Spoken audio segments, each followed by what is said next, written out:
हरे कृष्णा भक्ति शास्त्री पाठ्यक्रम श्रीमद् भगवद गीता यथारूप अध्याय क्रमांक 12 पे चर्चा चल रही है। पिछले सत्र में हमने श्लोक क्रमांक 9 में सुना था भक्ति के कुछ प्रारंभिक स्तर हैं, जिसमें भगवान सर्वप्रथम कहते हैं कि अपने मन और बुद्धि को मुझ में लगाओ, जिससे निश्चय ही तुम मुझे प्राप्त करोगे। भगवान कहते हैं अगर मन और बुद्धि नहीं लग पाता है तो भक्ति के जो विधि विधान है, जिसको वैदिक साधना भक्ति कहते हैं, उन विधि विधानों का पालन करो। और अगर विधि विधान भी पालन नहीं हो पाते हैं तो भगवान कहते हैं कि मेरे लिए कर्म करो। इसका अर्थ है मेरे लिए सेवा करो। और अगर व्यक्ति वो भी पालन नहीं कर पाता है, फिर भगवान कहते हैं कि कर्म का फल मुझे अर्पित करो। तो इस प्रकार से भगवान प्रत्येक श्लोक में येन प्रकारेण मनः कृष्ण निवेश है, जीव का मन, जीव की बुद्धि या जीव की इंद्रियां किसी भी प्रकार से कृष्ण की सेवा में लगे। भगवान इस प्रयोजन से जीवात्मा को बता रहे हैं कि वह मेरी सेवा करे। तो अंतिम श्लोक में हमने सुना था कि कर्म तो कृष्ण के लिए नहीं है, लेकिन फल कृष्ण को दिया जा रहा है। एक ऐसा कर्म होता है, प्रभुपाद जी तात्पर्य में लिखे हैं, अनेक प्रकार के समाज सेवाएं हैं, राष्ट्र की सेवाएं हैं, इन सबको व्यक्ति परोपकार के रूप में करता है। लेकिन अगर उस परोपकार कर्म का फल वह भगवान को अर्पित करता है तो इससे क्या परिणाम होता है? वह अनासक्त हो जाता है, उसके हृदय में ज्ञान उत्पन्न होता है, वैराग्य आता है, जिसके द्वारा वह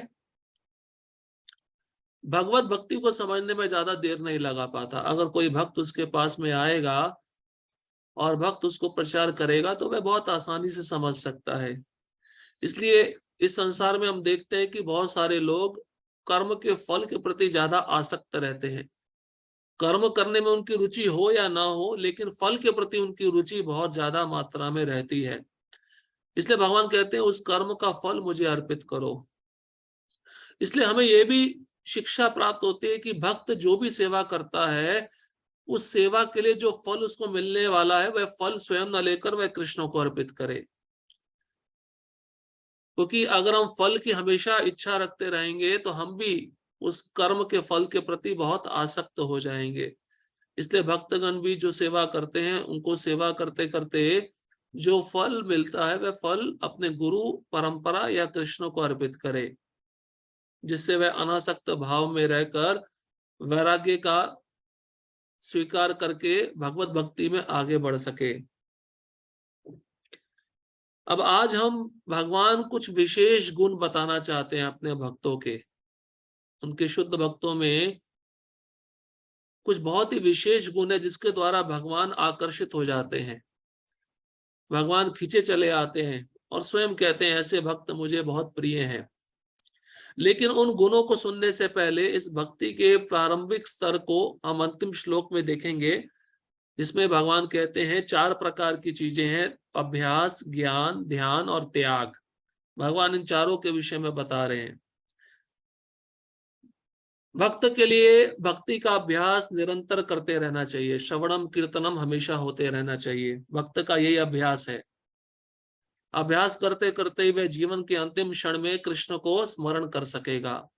ये भक्त का अभ्यास है। और ज्ञान जो भक्त को प्राप्त करना चाहिए वो भक्ति से संबंधित ज्ञान होना चाहिए। कृष्ण के नाम, रूप, गुण, लीला से संबंधित ज्ञान वास्तविक ज्ञान कहलाता है, सत्य ज्ञान कहलाता है। और भक्त को वह ज्ञान कैसे प्राप्त होगा? गुरु के निर्देशन में, गुरु का आश्रय लेकर प्राप्त होगा। और गुरु जब कोई आदेश देते हैं शिष्य को, उस आदेश पे ध्यान लगाना या उस आदेश को पूरा करने का प्रयत्न करना, तो शिष्य का यही कर्तव्य होना चाहिए, ध्यान। तो उसके पश्चात जब वह ध्यान लगाएगा, गुरु की आज्ञा का पालन करने का प्रयत्न करेगा, तो अंतिम में त्याग आता है। त्याग मतलब उसको इस संसार के किसी भी भौतिक वस्तु के प्रति रुचि नहीं रहेगी। इसलिए वह उन वस्तुओं को बहुत आसानी से त्याग सकता है, अपने हेतु नहीं, कृष्ण के लिए त्याग सकता है, और उन वस्तुओं को वह कृष्ण की सेवा में लगा सकता है। तो इस प्रकार से भक्त को अभ्यास, ज्ञान, ध्यान और त्याग, इन चारों का निरंतर अभ्यास अपने जीवन में करते रहना चाहिए।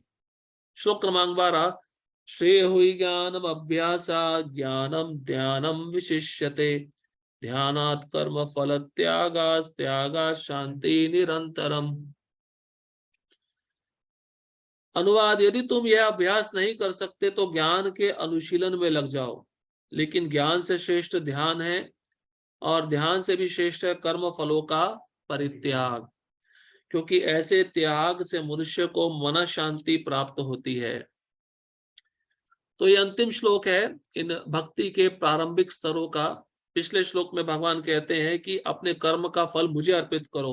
अब भगवान कहते हैं ठीक है, अगर अपने कर्म का फल मुझे अर्पित नहीं कर सकते तो तुम ज्ञान का अनुशीलन करो। भक्त के संग में आकर ये संसार कैसे क्षणिक है, यहाँ की प्रत्येक वस्तु कैसे क्षणिक है, इस ज्ञान को प्राप्त करने का प्रयास करो, अनुशीलन करो। भगवान कहते हैं लेकिन इस ज्ञान से श्रेष्ठ ध्यान है। कौन सा ध्यान? मेरे रूप का ध्यान। जब तुम ज्ञान ठीक से प्राप्त करोगे तो भगवान का रूप पे तुम अपने मन को एकाग्र कर पाओगे। और उस ध्यान से भी श्रेष्ठ भगवान कहते हैं कर्म फलों का परित्याग। पुनः कहते हैं कि कर्म फल अगर हम इच्छा रखेंगे तो कर्म के बंधन में और बंधते जाएंगे, लेकिन जब भक्त कर्म फलों का त्याग करता है या फल कृष्ण को अर्पित करता है तो इस प्रकार से वह कर्म के बंधन में नहीं पड़ेगा। और जब कर्म का फल त्याग दिया जाता है, मनुष्य ऐसे त्याग से शांति प्राप्त करता है। क्योंकि हमने अनुभव किया अगर कोई भी कर्म हम करें और उसका फल का इच्छा करें तो मन में शांति नहीं रहती। अगर फल अनुकूल नहीं मिलता तो मन कहता है कि फल अनुकूल क्यों नहीं मिला, इसके पीछे क्या कारण है।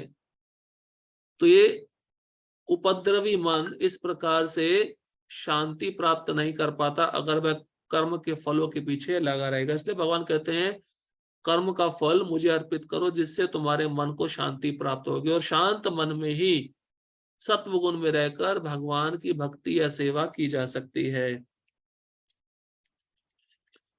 इसके तात्पर्य में प्रभुपाद जी कहते हैं जैसे कि पिछले श्लोकों में बताया गया भक्ति के दो प्रकार हैं, विधि विधानों से पूर्ण तथा भगवत प्रेम की आसक्ति से पूर्ण। हमने भक्ति रसामृत सिंधु में सुना भी था, एक वैदिक साधना भक्ति, एक रागानुगा भक्ति।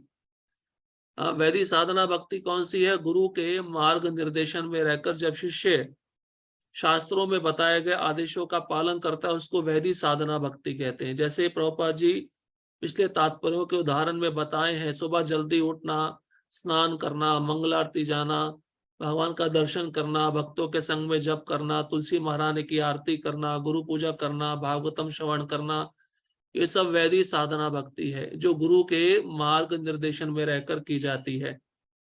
ये क्यों की जाती है? क्योंकि अभी तक उस जीव में भगवान के प्रति प्रेम जागृत नहीं हुआ। ये सब विधियां प्रेम को जागृत करने के लिए होती हैं। लेकिन जिस भक्त के मन में कृष्ण के प्रति आसक्ति है, कृष्ण के लिए प्रेम है, उसको ये सब विधि विधानों का पालन करने की आवश्यकता नहीं रहती, क्योंकि उनका मन, इंद्रियां, बुद्धि सब कृष्ण में लगी होती हैं। इसलिए दो मार्ग हैं, एक वैदिक साधना भक्ति, एक रागानुगा भक्ति। वैदिक साधना भक्ति में ऐसे भक्त आते हैं जो विधि विधानों का पालन करते हैं, और रागानुगा भक्ति में वृंदावन के भक्त आते हैं जो सदैव कृष्ण के विचारों में मग्न रहते हैं। किंतु जो लोग कृष्ण भावनामृत के नियमों का पालन नहीं कर सकते, उनके लिए ज्ञान का अनुशीलन करना श्रेष्ठ है। क्यों श्रेष्ठ है? जो विधि विधानों का पालन भी नहीं कर पा रहे भक्ति के, या जो अपने कर्म का फल भी भगवान को अर्पित नहीं कर पा रहे, भगवान कहते हैं ज्ञान प्राप्त करो। क्यों ज्ञान प्राप्त करें? प्रभुपाद जी तात्पर्य में लिखते हैं क्योंकि ज्ञान से मनुष्य अपनी वास्तविक स्थिति को समझने में समर्थ होता है। ज्ञान के द्वारा ही हम समझ पाते हैं ना कि हम कौन है, हमारा भगवान के साथ क्या संबंध है, मृत्यु के बाद हमें कहाँ जाना है, मृत्यु से पहले हमें कौन सी क्रियाएं करनी है। तो ज्ञान के द्वारा हमारी वास्तविक स्थिति समझ में आती है, और हमारी वास्तविक स्थिति क्या है? जीवेर स्वरूप होए कृष्णेर नित्य दास। इसलिए गुरु सबसे पहले शिष्य को संबंध ज्ञान प्रदान करते हैं। संबंध ज्ञान, अभिधेय ज्ञान, प्रयोजन ज्ञान। संबंध ज्ञान कौन सा है? गुरु बताते हैं कि इस जीवात्मा का कृष्ण के साथ क्या संबंध है। ये संबंध ज्ञान के बिना हम प्रयोजन पर नहीं अभिदेय पर नहीं जा सकते, सेवा नहीं कर सकते। पहले हमें संबंध ज्ञान जानना बहुत जरूरी है। इसलिए संबंध ज्ञान के आचार्य हैं सनातन गोस्वामी, और संबंध ज्ञान के विग्रह हैं राधा मदन मोहन जी। इसलिए वास्तविक स्थिति को समझने में व्यक्ति समर्थ हो पाता है ज्ञान के द्वारा। इसलिए भगवान कहते हैं ठीक है, कर्मों का फल मुझे अर्पित नहीं कर पा रहे हो, ठीक है, ज्ञान प्राप्त करो। और ज्ञान कैसे प्राप्त होगा? किसी भक्त के पास जाकर, भक्त के पास बैठकर सुनने से ज्ञान मिलेगा। ज्ञान प्राप्त करो। और ये ज्ञान हमको कहाँ तक पहुंचाएगा? देखिए, ज्ञान हमको ध्यान तक लेके जाएगा। किसका ध्यान? कृष्ण का ध्यान। क्योंकि हमने ज्ञान किसका प्राप्त किया? कृष्ण का प्राप्त किया। प्रभुपाद जी आगे तात्पर्य में लिखते, यही ज्ञान क्रमशः ध्यान तक पहुंचाने वाला है, और ध्यान से क्रमशः परमेश्वर को समझा जा सकता है। तो ज्ञान से ध्यान तक व्यक्ति पहुंचता है, उसको पता चलता है भगवान का सुंदर रूप है, भगवान वृंदावन में दिव्य प्रकार की लीलाएं करते हैं। ये ध्यान के द्वारा वह समझ जाता है। और ध्यान तो साकार विग्रह पे लगाया जाता है, इसलिए उस व्यक्ति को यह भी समझ में आता है भगवान का सुंदर रूप है। इसलिए ज्ञान से ध्यान प्राप्त होता है। आपने देखा भी होगा, सबसे पहले नाम है। अगर आप किसी का नाम सुनते हो तो तुरंत आगे की क्रिया कौन सी होती है? नाम के बाद क्या आता है? रूप। उसका रूप मन में चिंतन होने लगता है। फिर उसके बाद में गुण, उस व्यक्ति के गुण कौन से हैं वो आने लगते हैं। फिर उस व्यक्ति ने कौन कौन सी क्रियाएं की हैं वो हमें ध्यान में आने लगता है। इसलिए ज्ञान से ध्यान बहुत जरूरी है। इसलिए बताते हैं, भागवतम के बहुत ही सुंदर श्लोक हैं जो हमें बताते हैं कि कृष्ण कैसे दिखते हैं, कृष्ण कौन सी दिव्य लीलाएं करते हैं। इसलिए उन श्लोकों को प्राप्त करके, सुनकर, श्रवण के द्वारा जब भक्त ज्ञान प्राप्त करता है तो ज्ञान के द्वारा उसको ध्यान लगाने में मदद होता है। जब करते समय भी आप ध्यान लगा सकते हो कृष्ण के सुंदर रूप का। और ये ध्यान प्रभुपाद जी स्पष्ट लिख रहे हैं, परमेश्वर को समझने का क्रमशः क्रिया है। भक्तगण भी ध्यान लगाते हैं जब के समय। वो ध्यान किस पे होता है? नाम पे होता है, रूप पे होता है, गुण पे होता है, लीलाओं पे होता है। इसलिए नाम पे जब मन एकाग्र हो जाता है, मतलब नाम पर ध्यान लगा रहा है मन। और नाम के बाद अगर वह कृष्ण के रूप पे ध्यान लगाए तो उसको भी ध्यान कहते हैं। फिर कृष्ण के गुण स्मरण होने लगते हैं, कृष्ण भक्त वत्सल है, कृष्ण अपने भक्तों से प्रेम करते हैं, तो इसको भी ध्यान कहते हैं। इस प्रकार से भक्त ध्यान लगाता है, नाम के ऊपर, रूप के ऊपर, गुण के ऊपर और लीलाओं के ऊपर। ऐसी भी विधियां हैं जिनसे मनुष्य अपने को परब्रह्म मान बैठता है। और यदि कोई भक्ति करने में असमर्थ है तो ऐसा ध्यान भी अच्छा है। प्रभुपाद जी कह रहे हैं, तो कई लोग ऐसे भी हैं जो अपनी मन के अनुसार ऐसी विधि अपनाते हैं कि मैं ही परब्रह्म हूं, मैं ही भगवान हूं। तो प्रभुपाद जी लिखते हैं, ये भी अच्छा है, ये ध्यान भी अच्छा है। क्यों अच्छा है? क्योंकि कर्मियों से तो अच्छा है ना, जो कर्मी पाप कर्म में लगे हैं, अपनी इंद्रियों को तृप्त करने में लगे हैं, उनसे अच्छे तो कुछ ज्ञानी ऐसे हैं जो अपने को परब्रह्म समझकर ध्यान लगाते हैं।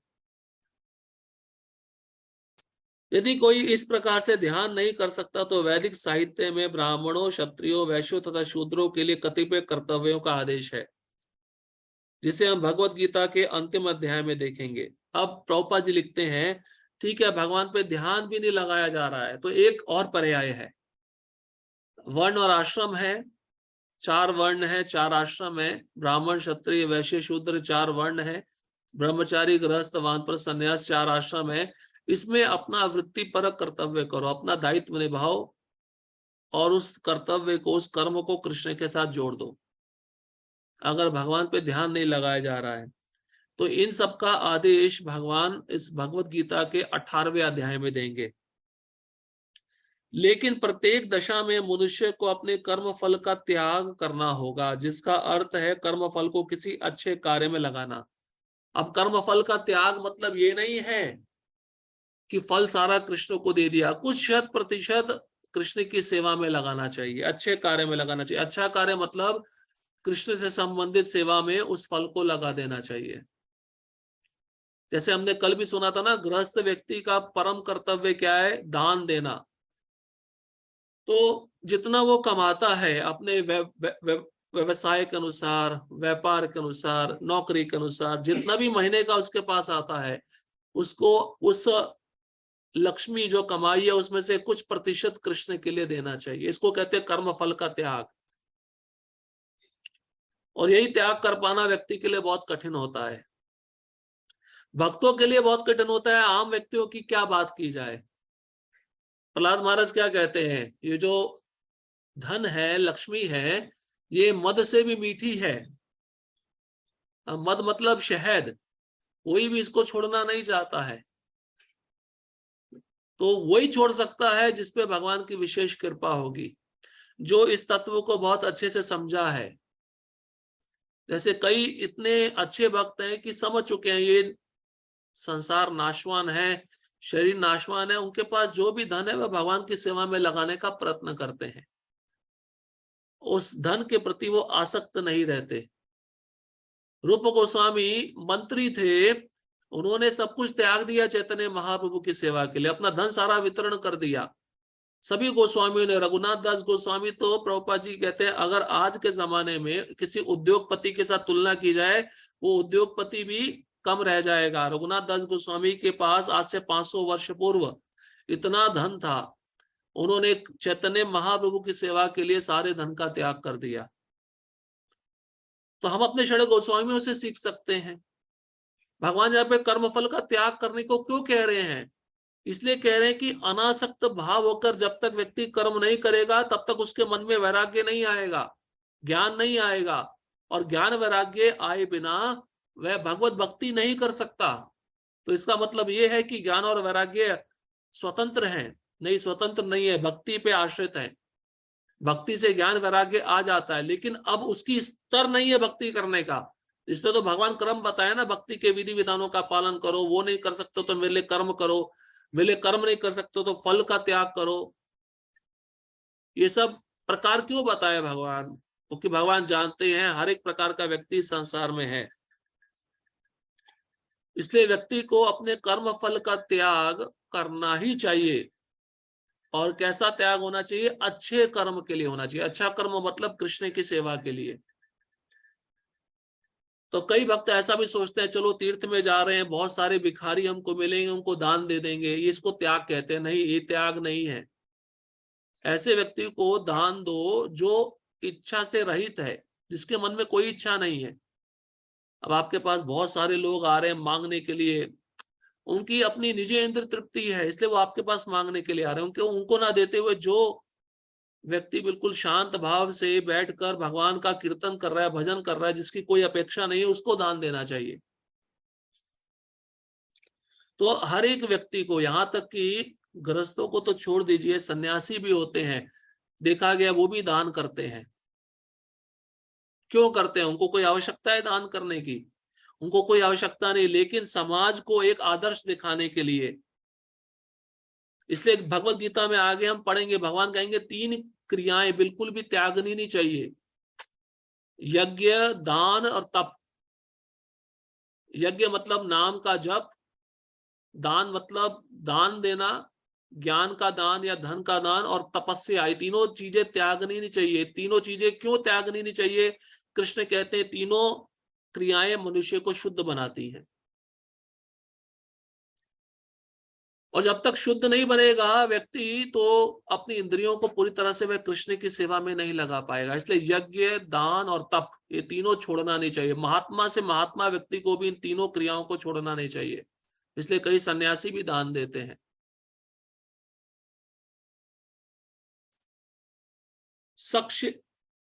संक्षेपतः सर्वोच्च लक्ष्य भगवान तक पहुंचने की 2 विधियां हैं। एक विधि है क्रमिक विकास की और दूसरी प्रत्यक्ष विधि।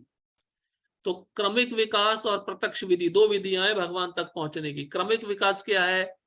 ठीक है, कर्म योगी बन जाओ पहले, फिर ज्ञान योगी बन जाओ, फिर ध्यान योगी बन जाओ, फिर भक्ति योगी बन जाओ। तो इसमें बहुत समय लगेगा। क्रमिक विकास थोड़ा थोड़ा करके प्रगति होती रहेगी, लेकिन निश्चित नहीं पता कब भगवान के धाम जाएंगे। लेकिन प्रत्यक्ष विधि कौन सी है? भक्ति की विधि। अगर उसको अच्छे से अनुशीलन किया गंभीरता पूर्वक, तो क्या परिणाम होता है? हम भगवान को प्राप्त कर लेंगे। दो विधियां हैं।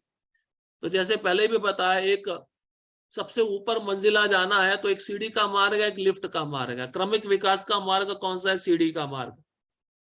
और लिफ्ट का मार्ग कौन सा है? भक्ति का मार्ग, जो सीधा आपको भगवान तक पहुंचा देगा। और भक्ति का मार्ग कैसा है? सरल है, आसान है, सुगम है।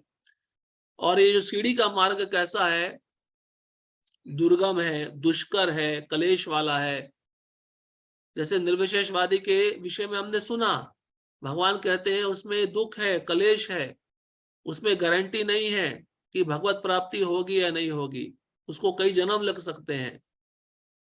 पहले तो उस व्यक्ति को उपनिषदों की भाषा सीखनी पड़ती है, व्याकरण सीखना पड़ता है, और फिर उस उपनिषदों के विधि विधानों का पालन करना पड़ता है। उसको एकांत में रहना पड़ता है, अपनी इंद्रियों को वह वश में रखना चाहिए, हर एक व्यक्ति को समान स्तर से देखना चाहिए। उस व्यक्ति के लिए सब क्रियाएं कर पाना बहुत कठिन हो जाता है। तो जो आम व्यक्ति है इस कलयुग में, उसके लिए कैसे संभव है कि ये सब क्रियाएं बहुत सरलता से कर सके? संभव ही नहीं है।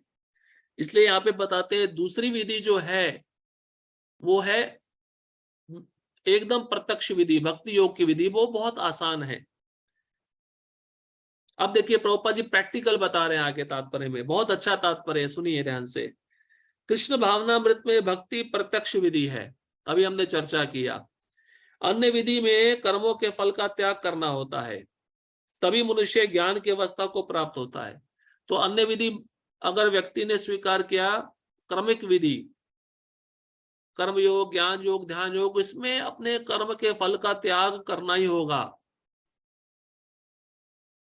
लेकिन भक्ति में कर्म का फल का त्याग करना नहीं पड़ता। वो भक्त का स्वभावतः चेतना कृष्ण में लगा रहता है, और दूसरे मार्गों में जबरदस्ती लगाना पड़ता है। भक्ति में भी शुरुआत में मन को जबरदस्ती लगाना पड़ता है। अगर एक बार मन लग गया तो फिर वह कहीं जाता नहीं है, अंतर इतना ही है। लेकिन दूसरे मार्गों में जबरदस्ती जहां जहां जा रहा है मन खींच के लाना, प्रयत्न करना, उसके बाद में भी वो वश में नहीं होता। उसको वश में करने के लिए बहुत कठिनाई करनी पड़ती है। उसके बाद ध्यान की अवस्था तथा फिर परमात्मा के बोध की अवस्था, और अंत में भगवान की अवस्था आ जाती है।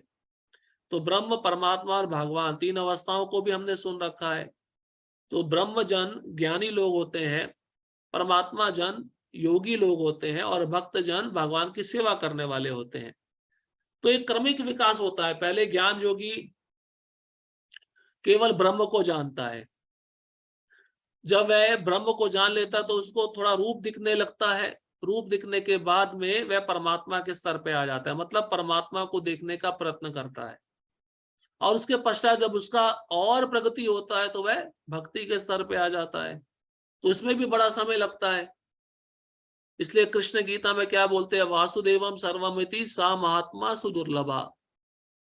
जो अनेक जन्मों के बाद मुझे ये जानता है कि वासुदेवी सब कारणों के परम कारण है, वो मुझे प्राप्त कर पाएगा, ऐसा महात्मा सुदुर्लभ है। लेकिन भक्ति योगी महात्मा कितना दुर्लभ होगा? या तो उसने पूर्व जन्मों में भक्ति में क्रिया करके भक्तों का संग प्राप्त करके भक्ति की है, या तो पूर्व जन्मों में पुण्यवान सुकृतियां करके भक्ति का संग प्राप्त करने की विधि को स्वीकार किया है।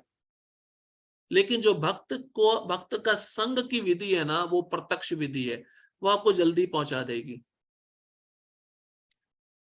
अब मनुष्य चाहे तो एक एक पग करके आगे बढ़ने की विधि अपना सकता है, या प्रत्यक्ष विधि ग्रहण कर सकता है। अब मनुष्य की चॉइस है ना, या तो सीढ़ियां चढ़ के जाए, एक एक सीढ़ी चढ़े, या तो लिफ्ट में चला जाए।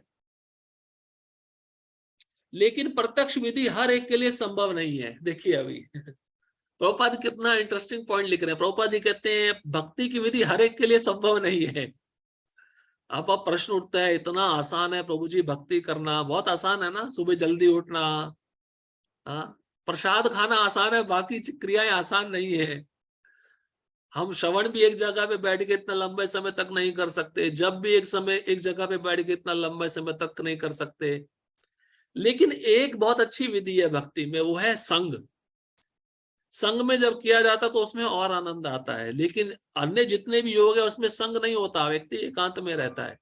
लेकिन प्रभुपाद जी लिख रहे हैं प्रत्यक्ष विधि भी आसान नहीं है, क्योंकि इस विधि में भी बहुत सारे जीवन में संकट आते हैं, कष्ट आते हैं। अब आश्रम में कोई भक्त रह रहा है, नया नया आया है, और उसका एक दूसरे भक्त के साथ अनबन हो गया, तू मैं हो गई। अब वो सोच लेगा नहीं मुझे अभी आश्रम छोड़ के जाना है, मैं भक्ति नहीं करूंगा, इतना तकलीफ है देखो। तो उसके लिए भक्ति की विधि कैसी हो गई, दुर्गम बन गई, आसान नहीं है। इसलिए बताते हैं कि शुरुआत में किसी वरिष्ठ भक्त के निर्देशन में रहकर भक्ति करना बहुत आवश्यक है। अगर स्वतंत्र रहेंगे तो भक्ति में टिक नहीं पाएंगे। इसलिए बड़े बड़े योगी जब एकांत स्थान में जाकर ध्यान लगाते टिक पाते हैं, संभव नहीं हो पाता, उनका मन विषयों पर भटकता रहता है। और मन अगर स्थिर भी हो जाए फिर देवता लोग उसको परेशान करना प्रारंभ करते हैं, किसी अप्सरा को भेजकर। तो किसी भी प्रकार से अन्य विधि आसान नहीं है। तो हर एक व्यक्ति प्रत्यक्ष विधि को ग्रहण नहीं कर पाता, मतलब भक्ति योग को ग्रहण नहीं कर पाता। भक्ति योग को तो वही ग्रहण करेगा जिसने पूर्व जन्मों में बहुत आध्यात्मिक सुकृतियां की है। भागवतम में बताया गया है कृष्ण का नाम, ये जो महामंत्र आप जप कर रहे हो, ये नाम जीवा पे तभी आएगा जब आपने पूर्व जन्मों में सारे तीर्थ भ्रमण कर लिए, सारे वेदों का अध्ययन कर लिया है, सब प्रकार की तपस्याएं कर ली हैं। ये सब कर कर और भक्तों की सेवा कर कर तब जीवा पे भगवान का नाम आता है। तो आप सोचिए कि हम कितने भाग्यशाली हैं कि हम इसी जन्म में प्रत्यक्ष विधि को कितना गंभीरता पूर्वक स्वीकार किए हैं। अब इचलकरंजी की आबादी 5 लाख है और हर रविवार को सत्संग होता है, 5 लाख लोग आते हैं सुनने के लिए। इतना तो हमारे पास जगह भी नहीं है। कितने आते हैं? 5 लाख में से 250 आते हैं, आप सोचो। इसी से समझ लो भक्ति हर एक के लिए नहीं है, भगवान जिसको चुनते हैं उसी को भक्ति देते हैं। भागवतम के एक तात्पर्य में प्रभुपाद जी लिखे हैं कि भगवान सब कुछ देने को तैयार है, सब कुछ दे देंगे, लेकिन भक्ति नहीं देंगे। भक्ति वो उसी को देंगे जो वास्तव में पूर्व जन्मों में भक्तों की सेवा किया है या श्रवण कीर्तन किया है, कुछ न कुछ संग प्राप्त किया है।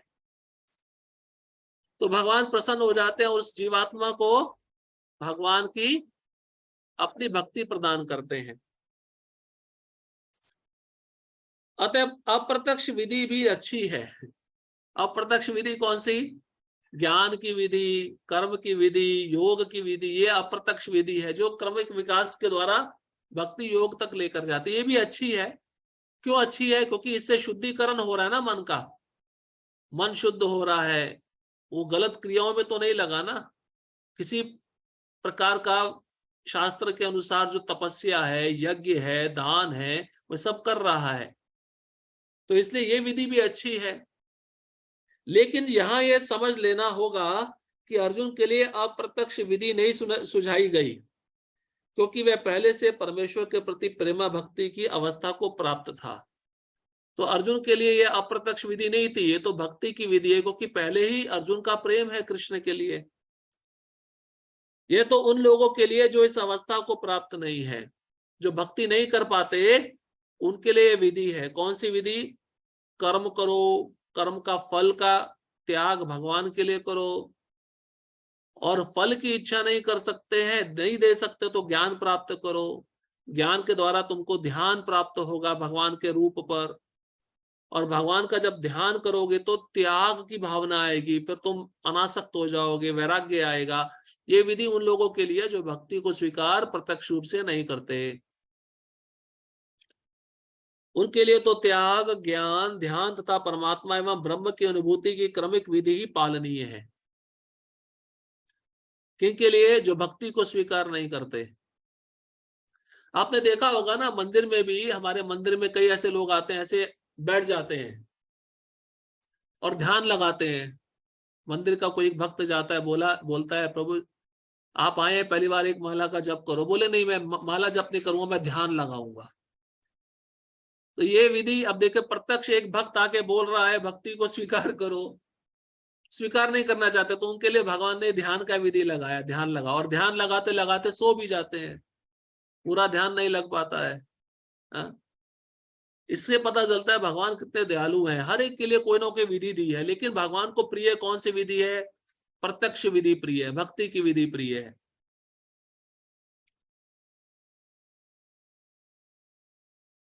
अब त्याग भी देख सकते हो, कई लोग होते हैं वो जप करने के इच्छुक नहीं होते, लेकिन दान बहुत वस्तुएं करते हैं भगवान के लिए, तो ये विधि भी अच्छी है।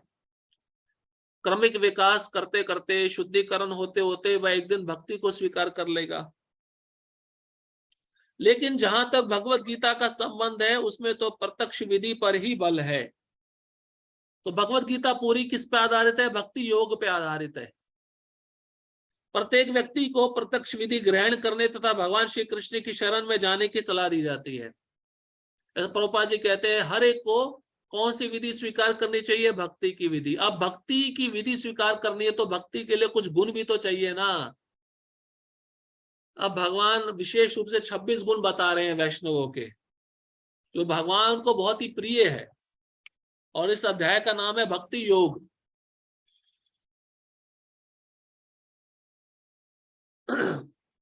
अब हम वो गुण श्रवण करेंगे जो भगवान को आकर्षित करते हैं।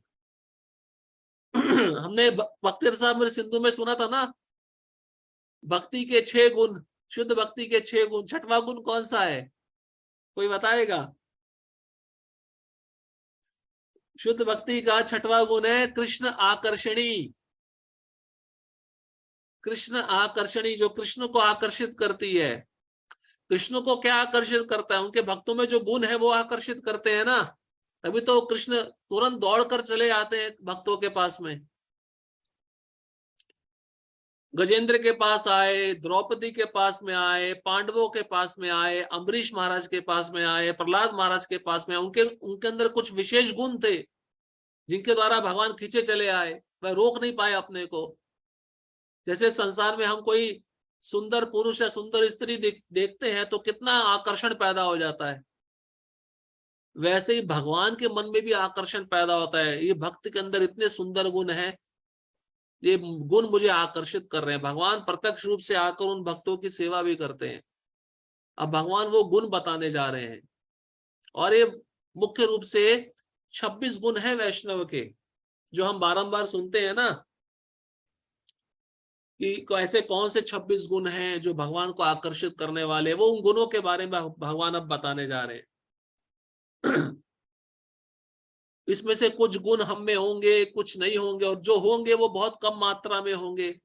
इसलिए गुण हमेशा याद रखने चाहिए, और ये श्लोक भी सबको याद होने चाहिए। याद रहेंगे तभी तो आप चिंतन मनन करोगे और उन गुणों को अपने अंदर उतारने का प्रयास करोगे, प्रयत्न करोगे। श्लोक क्रमांक 13 और 14। अद्वेष्टा सर्वभूतानां मैत्रः करुण एव च निर्ममो निरहंकार समदुःख सुखक्षमी संतुष्टा सततम योगी यतात्मा दृढ़ निश्चया मयि अर्पित मनोर्बुद्धिर्यो मद्भक्त समे प्रिया। देखिए, एक एक शब्द जो है बहुत सुंदर है। इसमें कहते हैं अद्वेष्टा, सबसे पहला शब्द है अद्वेष्टा, मतलब ईर्ष्या विहीन, जिसके अंदर किसी प्रकार की ईर्ष्या नहीं है। इस संसार में हम देखते हैं ना, ईर्ष्या रहती है हर एक व्यक्ति को दूसरे व्यक्ति के प्रति। किसी को धन की ईर्ष्या है कि मेरा पड़ोसी मेरे से ज्यादा कमा रहा है तो मैं उससे ज्यादा कैसे कमाऊं। उसके पास 2 गाड़ी है तो मेरे पास 3 गाड़ी कैसे होगी। ईर्ष्या भरी है, लेकिन भक्त के अंदर ईर्ष्या नहीं होती। अद्वेष्टा, अद्वेष्टा मतलब ईर्ष्या विहीन, भक्त ईर्ष्या विहीन होता है। प्रहलाद महाराज का उदाहरण देखिए, उनका पिता उनको मारने का प्रयत्न कर रहा है, लेकिन उनके मन में जरा सा भी ईर्ष्या की भावना नहीं है कि मैं भी बदला लूं। तो भक्त के अंदर ईर्ष्या नहीं होती। ये गुण कृष्ण को बहुत आकर्षित करता है। सर्वभूतानाम, सर्वभूतानाम मतलब समस्त जीवों के प्रति, किसी भी जीव के प्रति ईर्ष्या नहीं होती है। 84 लाख योनि में कितनी सारी योनियां हैं, तो भक्त किसी भी जीव के प्रति ईर्ष्या नहीं करता। क्यों? कारण क्योंकि सब में वह आत्मा और परमात्मा दोनों को देखता है। उनका बाह्य शरीर नहीं देखता, उनके अंदर जो आत्मा है, भगवान का अंश है, उसको देखता है। और मैत्र, मैत्र मतलब मैत्री भाव रखता है भक्त, सबके साथ उसकी मैत्री होती है, फ्रेंडशिप होती है, मित्रता के समान व्यवहार करता है सबके साथ। कोई उसका बुरा भी करे तब भी वह उस व्यक्ति को अपना शत्रु नहीं मानता। और करुणा, करुणा मतलब दयालु होता है भक्त, दयालु, दया होती है उसके अंदर।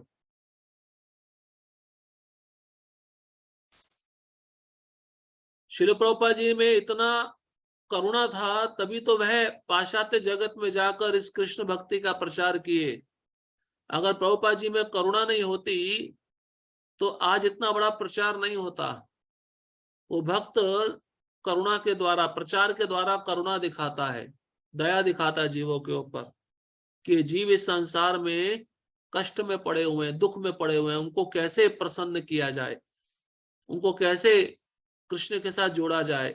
ये भक्त का करुणा दर्शाता है। भक्त इस प्रकार से करुणा प्रदान करता है। हाँ, अब कोई मनुष्य योनि में नहीं है, कोई पशु योनि में है, तो उनको प्रसाद देता है, दया दिखाता है।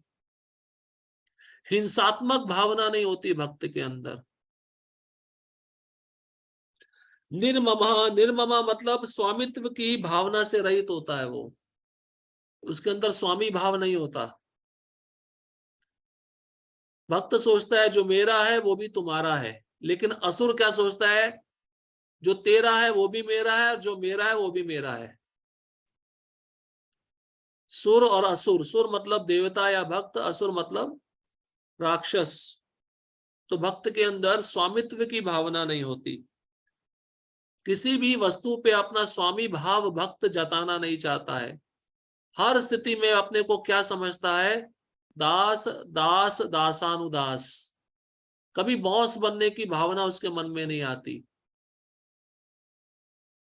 शिल प्रभुपाद जी ने इतना बड़ा संस्था स्थापित किया। एक बार एक पत्रकार ने उनको पूछा, इतना बड़ा संस्था आपने स्थापित किया, इसका श्रेय आपको जाता है? बोले नहीं, इसका श्रेय मेरे गुरु महाराज को जाता है, उनकी कृपा से मैंने किया। और स्वामित्व की भावना भक्त के मन से तभी जाएगी जब वह प्रत्येक वस्तु को कृष्ण की संपत्ति समझेगा। क्योंकि कृष्ण क्या कहे भगवत गीता में? भोक्तारम यज्ञ तपसाम सर्वलोक महेश्वरम। सारे यज्ञों का भोक्ता मैं हूं, सारे लोगों का स्वामी मैं हूं, और सबका मित्र भी मैं हूं। जब तक ये शांति सूत्र पता नहीं चलेगा, तब तक स्वामित्व की भावना उस जीव के अंदर बैठी रहेगी। फिर कहते हैं निरंकार, भक्त के अंदर अहंकार नहीं होता। दो प्रकार के अहंकार है, एक मिथ्या अहंकार, एक सत्य अहंकार।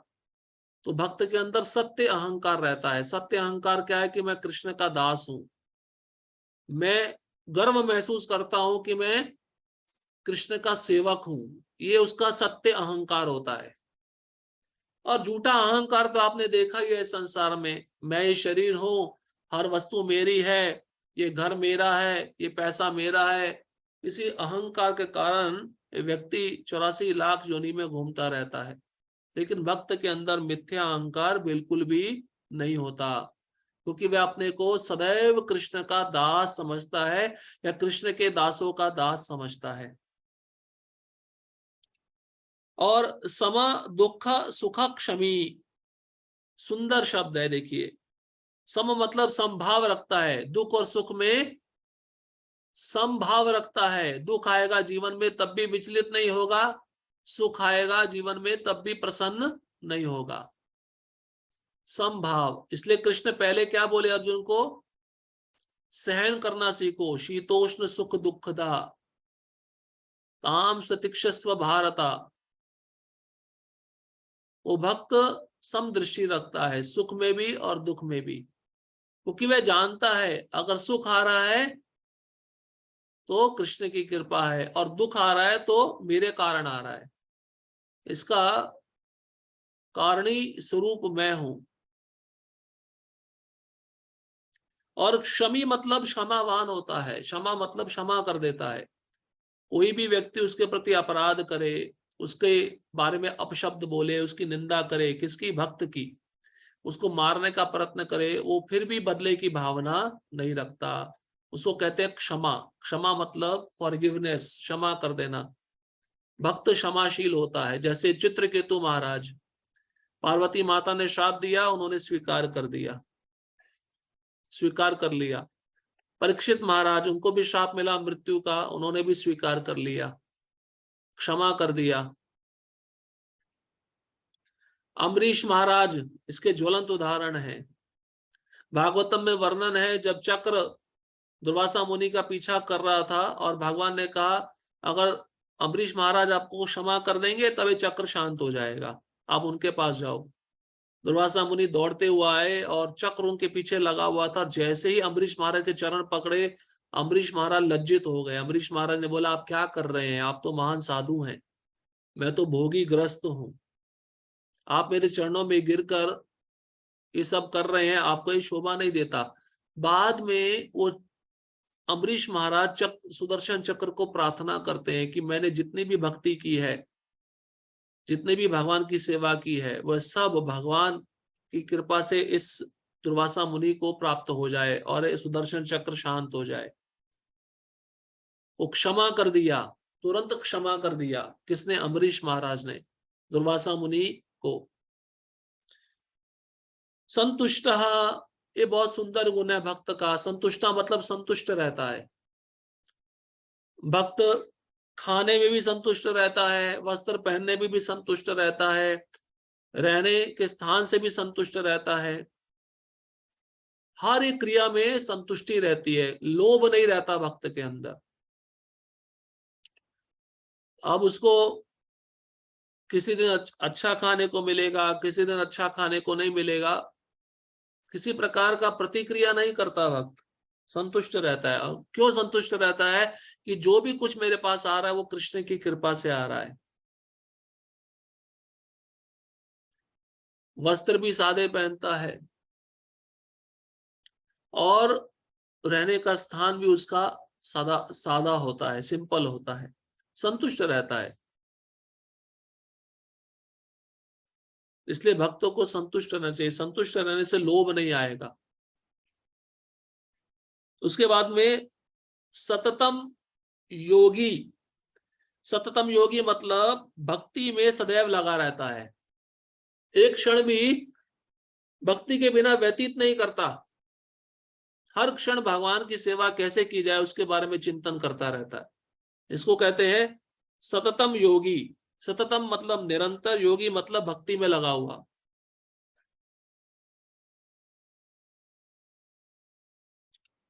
यत आत्मा, यत आत्मा मतलब आत्म संयमी, मतलब अपने मन और इंद्रियों पे पूर्ण नियंत्रण होता है उसका, इंद्रियां इधर उधर नहीं भागती, मन इधर उधर नहीं भागता। उसको कहते हैं यत आत्मा, मतलब आत्म संयमी, अपने ऊपर उसका पूरा नियंत्रण रहता है। और दृढ़ निश्चय, दृढ़ निश्चय मतलब संकल्प सहित, जो दृढ़ निश्चय उसने लिया है उसको पूरा करने का प्रयत्न करता है। ऐसा नहीं कि बीच में छोड़ दिया, अब मेरे से नहीं हो रहा है।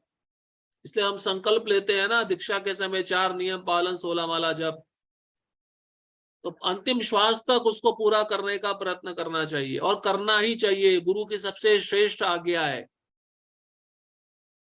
इसलिए भक्त दृढ़ निश्चयी होता है। अब कई शिष्यों को गुरु कुछ उपदेश भी देते हैं, जैसे श्रील प्रभुपाद जी ने गुरु महाराज को पदयात्रा चलाने के लिए कहा। देखिए महाराज कितने दृढ़ निश्चयी है, पदयात्रा अभी तक चल रही है। पदयात्रा तो प्रभुपाद जी भारत में चलाने के लिए बोले थे, लेकिन गुरु महाराज उस पदयात्रा का विस्तार करते हुए सब देशों में चला दिए। इसको कहते हैं दृढ़ निश्चयी, मतलब गुरु के जो वचन है उसको पूरा करने का दृढ़ संकल्प उस शिष्य के अंदर होता है, उसको कहते हैं दृढ़ निश्चयी।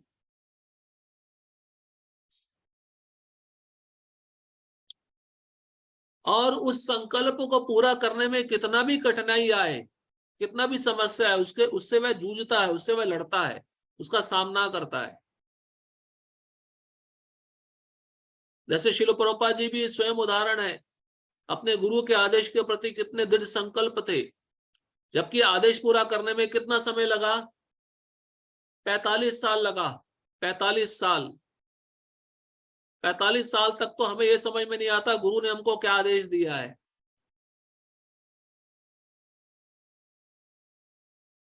उसको समझने में ही हमारा पूरा एक जीवन चला जाता है। फिर अगर मन भी तैयार हो जाता तो करने के लिए हिम्मत चाहिए, कैसे करे, कैसे होगा, ये सारे प्रश्न हमारे मन में घूमते रहते हैं। लेकिन जो भक्त प्रामाणिक है, गंभीर है, कृष्ण उसको मदद करते हैं। अगर वास्तव में वो शिष्य अपने गुरु की आज्ञा का पालन करने के लिए बहुत उत्साही है, दृढ़ निश्चयी है, तो कृष्ण मदद करते हैं।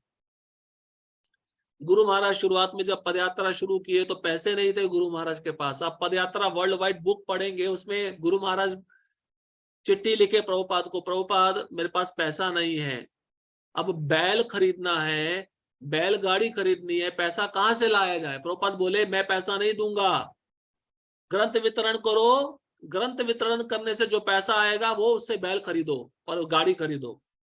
तो गुरु महाराज ग्रंथ वितरण किए, ग्रंथ वितरण करके जो जो पैसा बचता था इकट्ठा करके 2 बैल और गाड़ी खरीदे। और फिर जब पदयात्रा शुरू हुई तो कोई भक्त रहता नहीं था उसमें, क्योंकि चलना ज्यादा है। खिचड़ी प्रसाद मिलता है मंदिर में, तो बहुत अच्छा प्रसाद मिलता है, राजभोग मिल जाता है। पदयात्रियों के लिए कभी अच्छा है, कभी सादा है, उसमें खिचड़ी प्रसाद मिलता है। तो खिचड़ी प्रसाद खाते रहने से कई वक्त पदयात्रा में नहीं रहते थे, वो चले जाते थे छोड़कर। गुरु महाराज अकेले पदयात्रा चलाए हैं कभी कभार अपने गुरु भाइयों के साथ। इसलिए इन आचार्यों का जीवन गाथा हमें सुनना चाहिए, पढ़ना चाहिए। भक्ति में तभी हम दृढ़ संकल्प होंगे। ये जो प्रभुपाद के शिष्य हैं वो साधारण नहीं है।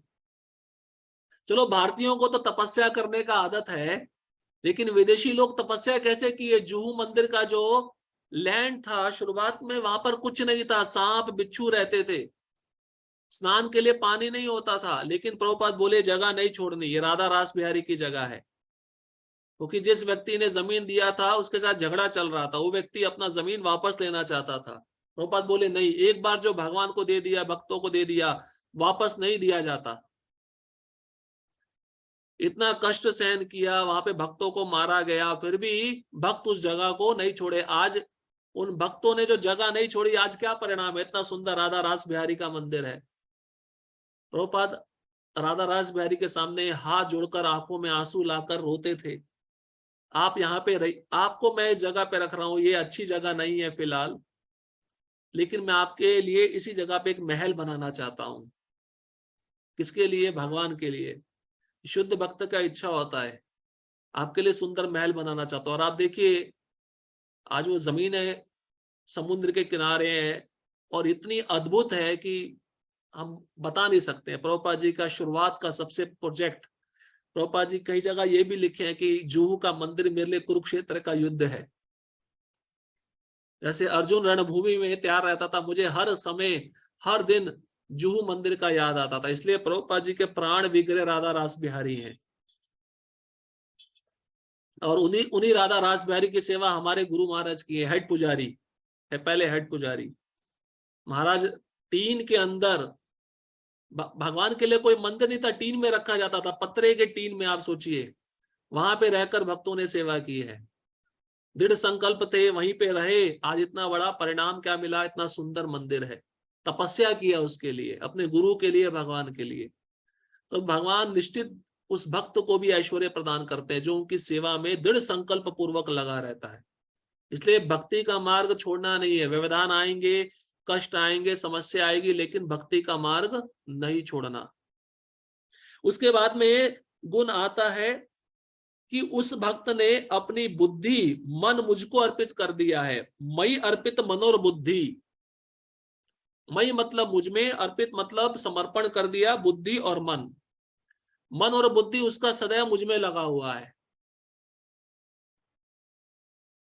ऐसा भक्त मुझको प्रिय है। देखिए, इन 2 श्लोकों में लगभग भगवान बहुत सारे गुण बता दिए हैं।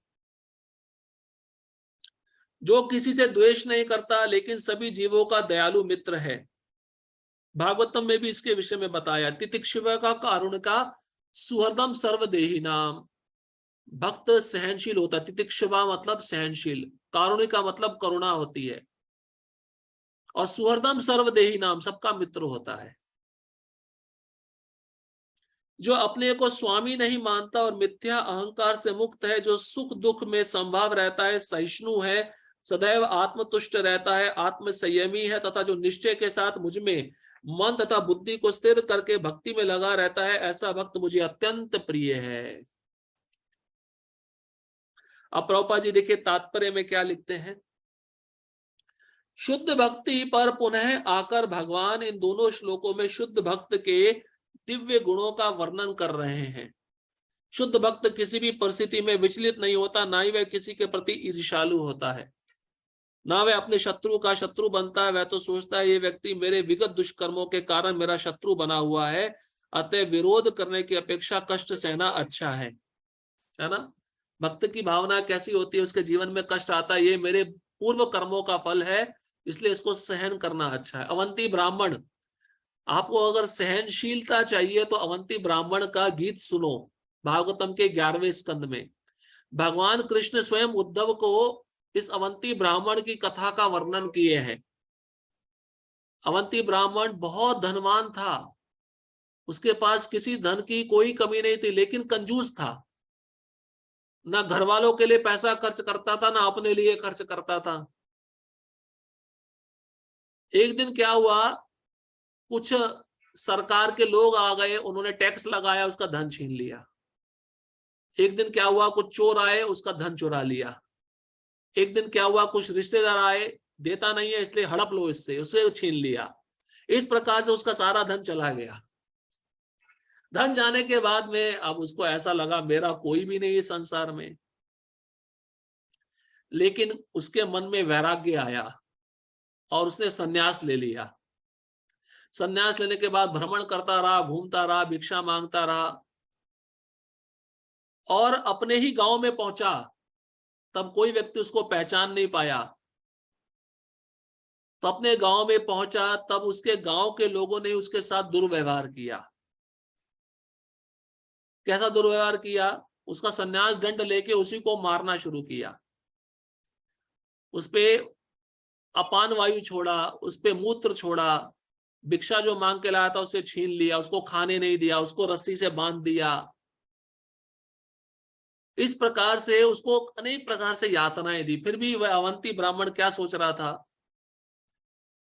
ये जो कष्ट मेरे जीवन में आ रहे हैं ये मेरे कर्मों के फल हैं, मैंने इन जीवों के प्रति कुछ बुरा कर्म किया है, इसलिए मुझे ये फल मिल रहे हैं। अच्छा है वो फल मुझे मिलते रहे, जिससे मेरा सब अकाउंट शून्य हो जाए। अगर मैंने भी इनके प्रति कोई प्रतिक्रिया दिखाई तो अकाउंट बढ़ जाएगा और फिर मुझे दोबारा जन्म लेना पड़ेगा। इसलिए भक्त सोचता है अच्छा है, कष्ट जो आ रहे हैं ना मेरे जीवन में, वह मेरे पापों को खत्म कर रहे हैं। इसलिए प्रभुपाद जी यहाँ पे लिख रहे हैं, वह भक्त सोचता है चलो भगवान की कृपा है, उनकी भक्ति में लगाऊं, कष्ट जो आ रहे हैं बहुत कम है, ज्यादा मिलने चाहिए थे, लेकिन भगवान दयालु है, बहुत कम मात्रा में दे रहे हैं। ये भक्त का समझ ऐसा होता है। और जो भक्त नहीं है उसका समझ कैसा होता है, सारा कष्ट भगवान ने दे दिया, मैंने तो कुछ बुरा नहीं किया था। इसलिए देखिए बहुत सुंदर श्लोक प्रभुपाद जी तात्पर्य में लिखे हैं, जो ब्रह्मा जी स्वयं बोले हैं। भागवतम के 10वें स्कंद के 14वें अध्याय का 8वां श्लोक, तत्यनुकंपाम सुसमीक्षमाणो भुंजान एवात्म कृतम विपाकम हृदवाग वपुर्भिर विदधम नमस्ते जीवेत यो मुक्ति दया पदे सदाय भाग। ब्रह्मा जी कहते हैं, हे भगवान, आपके धाम में आने का अधिकारी कौन है, कौन आपके धाम में जा सकता है? तो ब्रह्मा जी कहते हैं कि वही आपके धाम में जा सकता है जो अपने पूर्व पाप कर्मों के फलों को सहन कर रहा है और आपकी भक्ति नहीं छोड़ रहा, मन से, शरीर से, वाणी से आपकी सेवा में सदैव लगा हुआ है। ऐसा भक्त आपके धाम में आने का अधिकारी है। और इसकी बजाय उसका मनोचेतना कैसा है, मनस्थिति कैसी है, ये दुख तो मुझे बहुत कम मिल रहे हैं, ज्यादा मिलने चाहिए थे। मेरे कर्म के फल के अनुसार मुझे दुख ज्यादा मिलने चाहिए थे, कम क्यों मिल रहे हैं? भगवान इतने दयालु हैं, मुझे कम करके दे रहे हैं। ये उसकी भावना रहती है। जब भी कोई भक्त मुसीबत में पड़ता है तो वह सोचता है कि ये भगवान की मेरे ऊपर कृपा ही है। प्रभुपाद जी का फैक्ट्री जल गया, प्रभुपाद जी का बिजनेस किसी ने हथिया लिया, प्रभुपाद जी हंसने लगे। प्रभुपाद जी बोले, कृष्ण की कृपा है मेरे ऊपर, कृष्ण ने आखिरी आसक्ति रखा था, वो आसक्ति भी मेरे से छीन लिया। तो भक्त के जीवन में जो कुछ भी घटित होता है उसकी योजना कौन तय करते हैं, कौन निर्णय लेते हैं? कृष्ण करते हैं, क्योंकि कृष्ण उस भक्त को अपने पास जल्दी से जल्दी बुलाना चाहते हैं। मुझे अपने विगत दुष्कर्मों के अनुसार इससे कई अधिक कष्ट भोगना चाहिए था, यह तो भगवत कृपा है कि मुझे मिलने वाला पूरा दंड नहीं मिल रहा है। भगवत कृपा से थोड़ा ही दंड मिल रहा है, अतएव अनेक कष्टपूर्ण परिस्थितियों में भी वह सदैव शांत तथा धीर बना रहता है। अम्बरीश महाराज के ऊपर विपदा आई तो एक पांव भी उन्होंने हिलाया क्या? नहीं। अब दुर्वासा मुनि पे विपदा आई, कैसे भागे? तो भक्त धीर होता है, धीर। धीर मतलब शांत रहता है, उत्तेजित नहीं होता। विपरीत परिस्थिति में भक्त की परीक्षा ली जाती है, इसलिए बिना उत्तेजना के। बिना उत्तेजना का मतलब क्या? उसके मन में भी दूसरे व्यक्ति के प्रति कुछ गलत विचार नहीं आने चाहिए, इसको कहते हैं बिना उत्तेजना वाला भक्त। मन में भी विचार नहीं आने चाहिए कि इसने मेरे साथ ऐसा क्यों किया। अगर मन में विचार आ रहा है तो धीरता अभी तक नहीं आई है। भक्त सदैव प्रत्येक प्राणी पर, यहां तक कि अपने शत्रु पर भी दयालु होता है।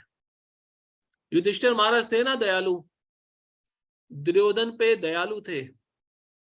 युधिष्ठिर महाराज बोले, मेरे कारण इतना बड़ा कुरुक्षेत्र का नरसंहार हुआ, इतने लोग मारे गए, इसके पीछे वे किसको कारण मान रहे हैं? अपने को कारण मान रहे हैं। जबकि कारण कौन था? दुर्योधन था। अगर संधि कर लेता, 5 गांव दे देता, तो ये युद्ध नहीं होता। और युधिष्ठिर महाराज सोचते हैं मैं कारण हूं। ये भक्त की दया होती है। इसलिए युधिष्ठिर महाराज का एक नाम है अजात शत्रु। वो भक्त का कोई शत्रु नहीं होता, लेकिन कुछ शत्रु बन जाते हैं। उसके भक्ति को देखकर कुछ लोगों को ईर्ष्या होने लगती है, वो भक्तों के शत्रु बन जाते हैं। जैसे प्रभुपाद जी कहते हैं, हम इस्कॉन वाले बहुत अच्छा समाज सेवा कर रहे हैं। समाज के लिए क्या सेवा कर रहे हैं? प्रसाद वितरण कर रहे हैं, ग्रंथों का वितरण कर रहे हैं, मंदिर बना रहे हैं, सब कुछ कर रहे हैं। लेकिन कई राजनेता लोग ऐसे हैं जो इस्कॉन से ईर्ष्या करते हैं और इस्कॉन को बंद करवाना चाहते हैं। इस्कॉन का किसी के प्रति कोई शत्रु भाव नहीं है, लेकिन कुछ नेता लोग ऐसे हैं कि धर्म का प्रचार नहीं होना चाहिए, इसलिए वो इन आध्यात्मिक संस्थाओं के प्रति ईर्ष्या भाव रखते हैं, शत्रुता का भाव रखते हैं। निर्ममा का अर्थ है कि भक्त शारीरिक कष्टों को प्रधानता नहीं प्रदान करता, क्योंकि वह अच्छी तरह जानता है कि वह भौतिक शरीर नहीं है। वह अपने को शरीर नहीं मानता है, वह मिथ्या अहंकार के बोध से मुक्त रहता है और सुख तथा दुख में संभाव रखता है। निर्ममा मतलब शरीर में कोई कष्ट आया, रोग आया, उसके प्रति भक्त का ध्यान नहीं रहता। अब शारीरिक भावना ही नहीं है तो वह अपने को शरीर नहीं समझेगा, क्या समझेगा? मैं आत्मा हूं। और आत्मा समझने के कारण उसके अंदर देहात्म बुद्धि नहीं रहेगी, मिथ्या अहंकार नहीं रहेगा। और मिथ्या अहंकार नहीं रहेगा तो सुख दुख में वह संभाव रख पाएगा, और सुख दुख में संभाव रख पाएगा तो सहनशील रह पाएगा। वह सहिष्णु होता है और भगवत कृपा से जो कुछ प्राप्त होता है उसी से संतुष्ट रहता है। प्रभुपाद जी के साथ कैसी परिस्थिति उत्पन्न हुई थी विदेश में जाकर, किन परिस्थितियों में कृष्ण ने उनको रखा था, फिर भी प्रभुपाद उत्तेजित हुए क्या, विचलित हुए क्या? अरे मेरे को खाने के लिए कुछ नहीं है, रहने के लिए कुछ नहीं है, मैं छोड़ के जाता हूं। यहाँ पे भक्त आश्रम में आने से पहले पूछता है मुझे कौन सा रूम मिलेगा, प्रसाद कितना टाइम रहेगा, मुझे प्रचार के लिए गाड़ी मिलेगा या नहीं मिलेगा। संतुष्ट रहना चाहिए। अगर आश्रम में भक्त संतुष्ट नहीं है तो इसका मतलब गृहस्थ बन जाना चाहिए। गृहस्थ संग्रह करता है, लेकिन ब्रह्मचारी सन्यासी संग्रह नहीं करते। संतुष्ट रहेंगे तभी सत्व गुण में रह पाएंगे, क्योंकि संतुष्टि ना होने के कारण लोभ आएगा। लोभ रजोगुण और तमोगुण का प्रतीक है।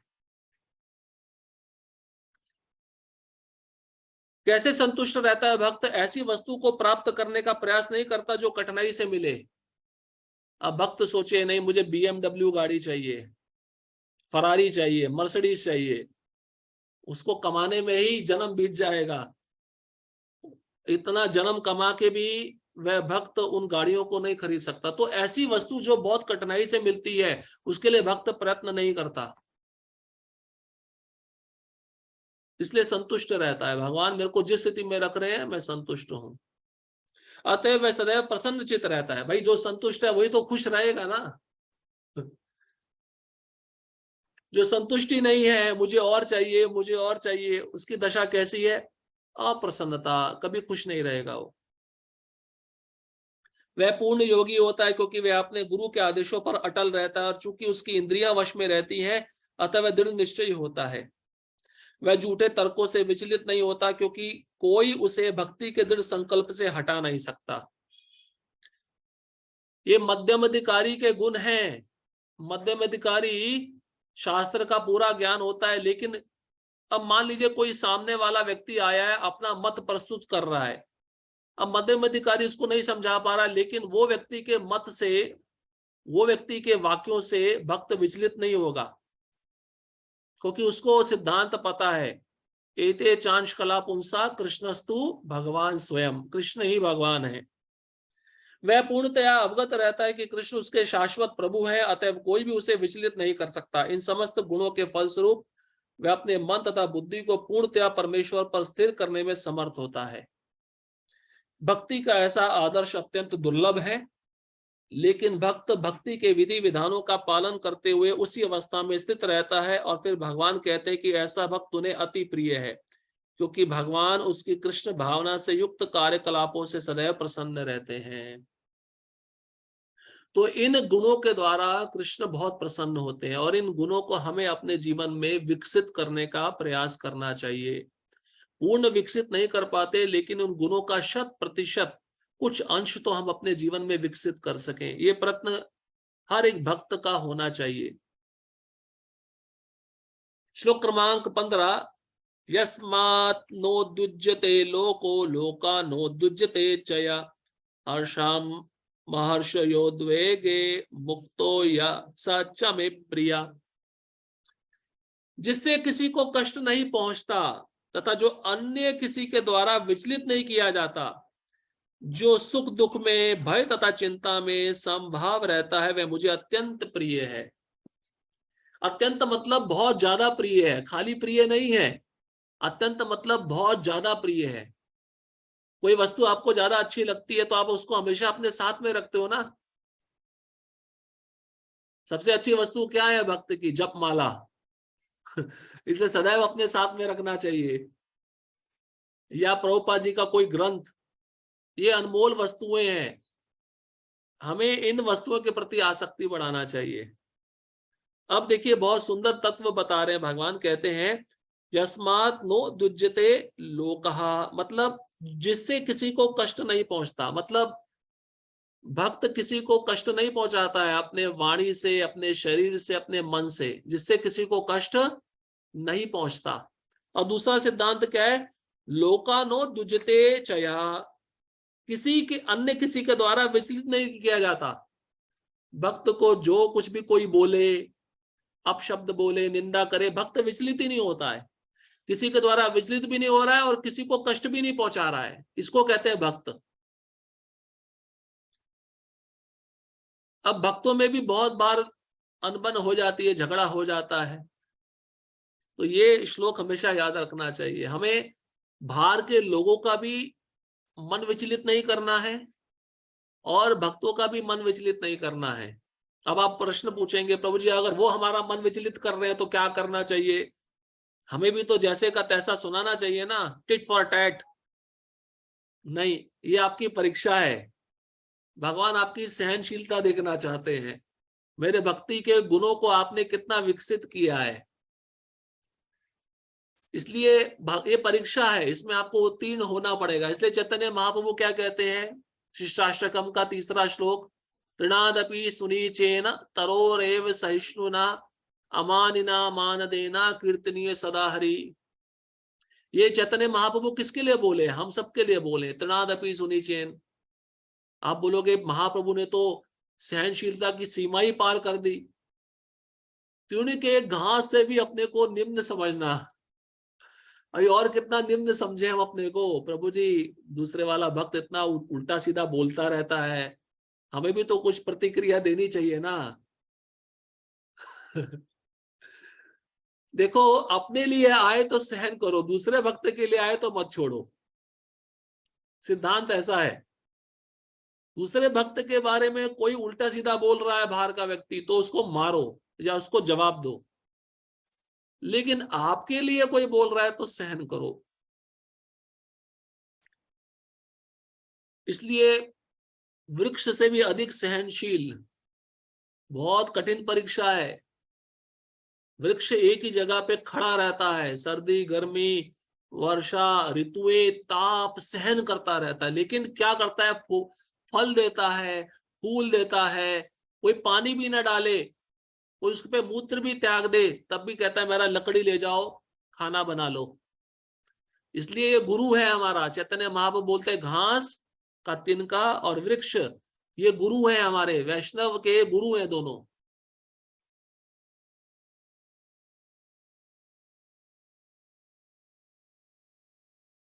और भगवान कहते हैं हर्ष और अहर्ष मतलब सुख दुख में समभाव, भय तथा चिंता में समभाव। भक्त के अंदर चिंता नहीं होती भविष्य की। क्यों? क्योंकि भक्त को पता है पूरी तरह से मैं कृष्ण पे आश्रित हूं। अभी तक कृष्ण मेरा पालन पोषण कर रहे हैं, भविष्य में भी मेरी देखरेख करेंगे। लेकिन हम जैसे भक्तों को भविष्य की बहुत चिंता होती है। आश्रम में रहने वालों को भी, घर में रहने वालों को भी कैसी चिंता होती है? अब घर में बच्चे हैं, उनके लिए विवाह करना है, अच्छा लड़का अच्छा लड़की मिलेंगे या नहीं मिलेंगे। भगवान पे पूरी श्रद्धा विश्वास होना चाहिए। आश्रम में भी चिंता रहती है, कल को खाने को मिलेगा या नहीं मिलेगा। आश्रम कहीं बंद पड़ गया तो हम कहाँ जाएंगे? चले जाएंगे बाहर, भिक्षा मांग के खा लेंगे। भिक्षा नहीं मिलेगी तो उपवास रखेंगे, कृष्ण कहीं ना कहीं तो व्यवस्था करेंगे ना। इसलिए भय चिंता में संभाव होना चाहिए। भय, भक्तों को भय नहीं होता किसी चीज का। सारे संसार को भय है मृत्यु का, लेकिन भक्त को मृत्यु का कोई भय नहीं है। भक्त कहता है मुझे आप जहां कहीं पे भी रखो, मुझे केवल अपने भक्तों का संग दो और आपकी सेवा दो। इस तरह से भक्त भय और चिंता से मुक्त रहता है, उन दोनों के प्रति समभाव रखता है। तात्पर्य, इस श्लोक में भक्त के कुछ अन्य गुणों का वर्णन हुआ है। ऐसे भक्त द्वारा कोई व्यक्ति कष्ट चिंता भय या असंतोष को प्राप्त नहीं होता। चूंकि भक्त सबों पर दयालु होता है तो वह ऐसा कार्य नहीं करता जिससे किसी को चिंता हो। लेकिन हमें यह भी समझना है, मान लीजिए आप किसी प्रवचन में गए हो और वक्ता कृष्ण के बारे में ऊट पटांग बोल रहा है, कृष्ण के बारे में निराकार शब्द का प्रयोग कर रहा है, तो आपको सहन होगा क्या? तब आपको जोर से जवाब देना चाहिए। वो कष्ट पहुंचाना नहीं है दूसरे को, वो दूसरे को सही मार्ग पे लाना है, क्योंकि वो गलत तत्व और गलत सिद्धांत का प्रस्तुतिकरण कर रहे हैं। जहां कृष्ण की निंदा हो रही है, जहां कृष्ण के रूप को निराकार बताया जा रहा है, ऐसी सभा में प्रत्यक्ष बोलना चाहिए और डंके की चोट पे बोलना चाहिए। साथ ही यदि अन्य लोग भक्त को चिंता में डालना चाहते हैं तो वह विचलित नहीं होता। इसके तो बहुत सारे उदाहरण हैं। अम्बरीश महाराज विचलित नहीं हुए, प्रहलाद महाराज विचलित नहीं हुए, जबकि उनके अपने लोग उनको चिंता में डालना चाहते थे, मुसीबत में डालना चाहते थे। यह भगवत कृपा ही है कि वह किसी बाह्य उपद्रव से क्षुब्ध नहीं होता। भक्त के जीवन में कितनी उथल पुथल होती है, आप सोचिए। भक्त का जीवन भी स्थिर नहीं होता, लेकिन उस उथल पुथल जीवन में भी भक्त अपने मन को स्थिर बनाए रखे, विचलित ना हो, वो भक्त है। वो उपद्रव कितने समय के लिए है? थोड़े समय के लिए है ना, हमेशा तो नहीं रहने वाला है, परिस्थिति बदलती रहती है।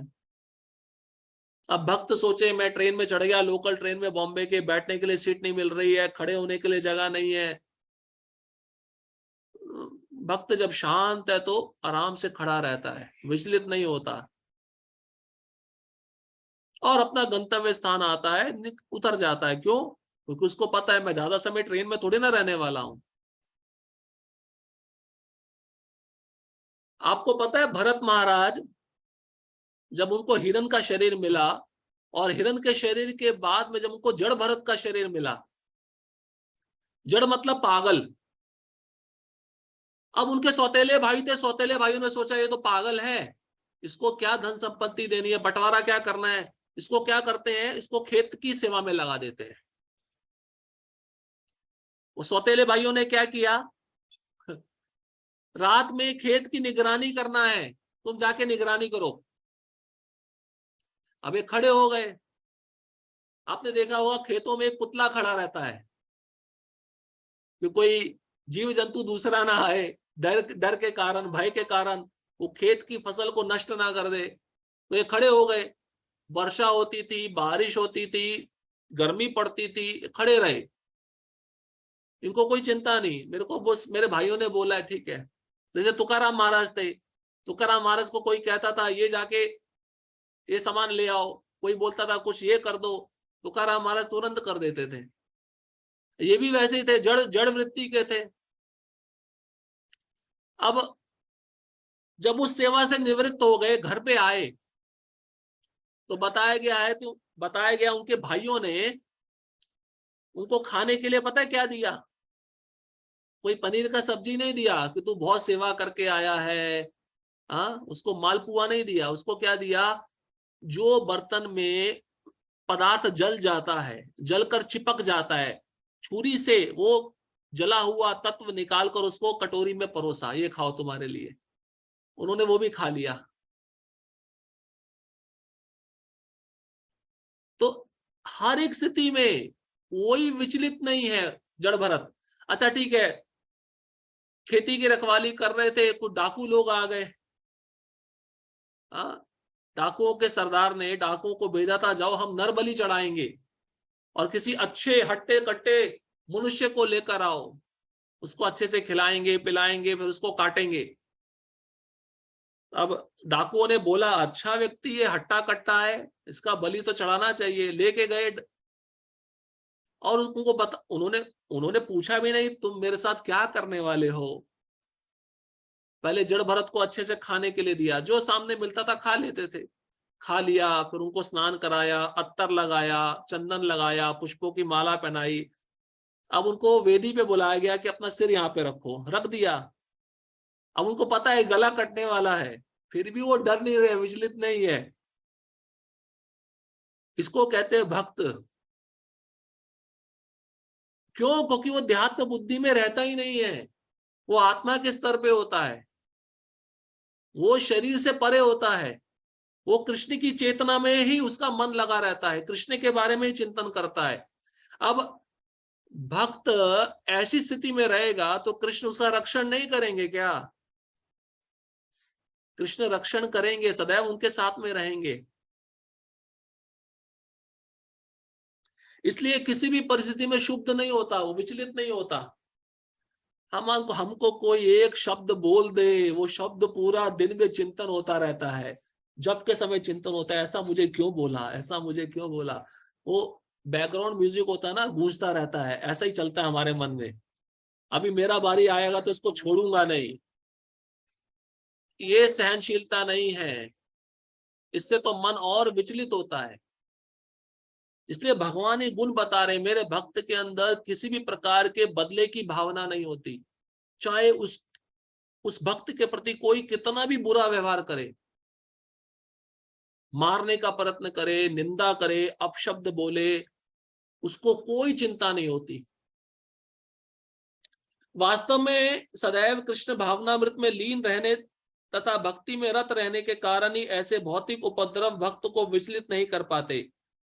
सामान्य रूप से विषयी व्यक्ति अपने शरीर तथा इंद्र तृप्ति के लिए किसी वस्तु को पाकर अत्यंत प्रसन्न होता है, लेकिन जब वह देखता है कि अन्यों के पास इंद्र तृप्ति के लिए ऐसी वस्तु है तो उसके पास नहीं है, तो वह दुख तथा ईर्ष्या से पूर्ण हो जाता है। कर्मी व्यक्ति के बारे में प्रभुपाद जी लिख रहे हैं वो कर्मी देखता है कि उसके पास जो है मेरे पास नहीं है, तो उसके मन में ईर्ष्या आती है। ईर्ष्या कैसे आएगी? अब वो उस व्यक्ति से भी ज्यादा वस्तु प्राप्त करने का चेष्टा करेगा, दुखी हो जाता है, ईर्ष्या से भर जाता है। जब वह अपने शत्रु से बदले की शंका करता है तो वह भयभीत रहता है, और जब वह कुछ भी करने में सफल नहीं होता तो निराश हो जाता है। ऐसा भक्त जो इन समस्त उपद्रवों से परे होता है, कृष्ण को अत्यंत प्रिय होता है। तो भय क्यों रहता है एक व्यक्ति को? क्योंकि वह कुछ भी करने में सफल नहीं हो पाया। लेकिन भक्त क्या करता है? अगर सफल भी नहीं हो पाया, प्रयास तो करता है ना गुरु और कृष्ण की प्रसन्नता के लिए, इसलिए भक्तों को भय नहीं रहता। और भगवान उसकी सफलता नहीं देखेंगे, भगवान उसका प्रामाणिक प्रयास देखेंगे। इस तरह भक्त सभी उपद्रवों से परे होता है। श्लोक क्रमांक 16। अनपेक्षा शुचिर्दक्षा उदासीनो गतव्यथा सर्वारंभ परित्यागी यो मद भक्त समे प्रिया। अनपेक्षा मतलब इच्छा रहित, उसकी कोई भौतिक इच्छा नहीं होती। किसकी? भक्त की। इच्छा है, इच्छा शून्य नहीं है भक्त, इच्छा है, लेकिन आध्यात्मिक इच्छा है। जो कृष्ण की इच्छा है वही उसकी इच्छा है, इसको कहते हैं अनपेक्षा। फिर कहते हैं शुचिर दक्षा। शुचि मतलब शुद्ध होता है, शुचि मतलब शुद्ध पवित्र, और मुचि मतलब अपवित्र। शुचि मतलब पवित्र, सदैव स्नान करेगा, मंत्र का जप करेगा। खाली शरीर से ही शुचि नहीं होता है, मन से भी शुचि होना चाहिए, मन में उसके बुरे विचार नहीं आते, इसको भी पवित्रता कहा गया है।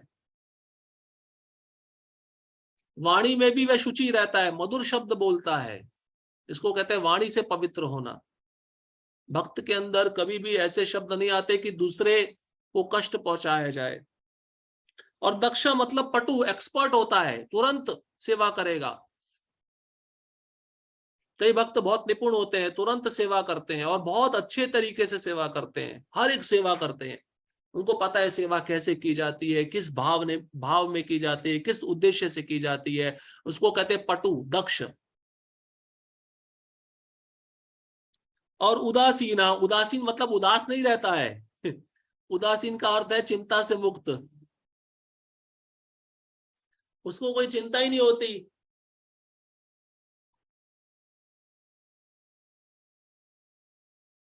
भक्तों को भी चिंता रहती है ना, जैसे अभी हमने चर्चा किया, गृहस्थों को चिंता रहती है, नौकरी चली गई तो क्या होगा, हाँ, पैसा कम मिलेगा तो क्या होगा, बच्चे अगर अच्छे से पढ़ लिख नहीं पाएंगे तो क्या होगा, बच्चों के लिए अच्छा वर वधु नहीं मिल पाएंगे भविष्य में तो क्या होगा, ये चिंता है।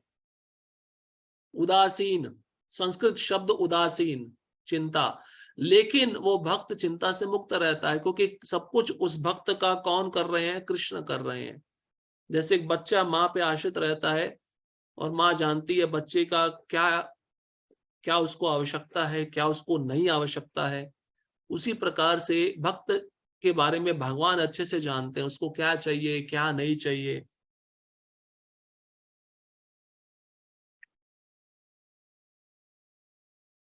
मेरा ऐसा भक्त जो सामान्य कार्यकलापों पर आश्रित नहीं है, जो शुद्ध है, दक्ष है, चिंता रहित है, समस्त कष्टों से रहित है और किसी फल के लिए प्रयत्नशील नहीं रहता, मुझे अतिशय प्रिय है। मतलब मेरे लिए सेवा करेगा पर फल की इच्छा नहीं रखता, फल के लिए प्रयत्नशील नहीं है।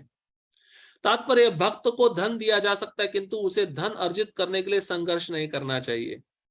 देखिए यहाँ पर अत्याहार प्रयासश्चा, अत्याहार खाली खाने के लिए अत्याहार नहीं होना चाहिए, धन संग्रह भी अत्याहार है। तो यहाँ पर प्रभुपाद जी कहते हैं भक्त को धन दिया जा सकता है लेकिन भक्त को धन इकट्ठा करने के लिए संघर्ष नहीं करना चाहिए। वो ज्यादा धन इकट्ठा करने के लिए संघर्ष करेगा तो प्रयास उसका बढ़ता जाएगा और प्रयास बढ़ेगा तो जनसंघ होगा। जनसंघ मतलब भौतिकतावादी लोगों का संघ, और जनसंघ होने से क्या होगा, भक्ति का नाश हो जाएगा। अब प्रभुपाद जी कहते हैं भगवान की कृपा से यदि उसे स्वयं धन की प्राप्ति हो जाए तो वह उद्विग्न नहीं होता। जैसे मान लीजिए कोई भक्त एक बस में जा रहा है और उसके आगे वाली सीट पे जो व्यक्ति बैठा है उसका जो पर्स है, बटुआ है, वो छूट गया, उसमें बहुत सारा धन है, तो भक्त प्रसन्न नहीं होगा, हाँ कितना सारा धन मिल गया, उद्विग्न नहीं होगा, वो प्रयत्न करेगा जिसका धन है उसको पहुंचाया जाए। स्वाभाविक है कि भक्त दिन भर में 2 बार स्नान करता है। अब शुचि के बारे में बता रहे हैं, दिन में 2 बार स्नान करना चाहिए भक्त को, चाहे ठंडी हो, चाहे गर्मी हो, चाहे बारिश हो, चाहे कुछ भी हो, 2 बार स्नान अनिवार्य है। और सन्यासी के लिए 3 बार स्नान करना जरूरी होता है, सन्यासी के लिए। और भक्ति के लिए प्रातः काल जल्दी उठता है। फिर प्रभुपाद जी कह रहे हैं ब्रह्म मुहूर्त में उठना, जो सुबह जल्दी उठता है वो पवित्र है, शुचि।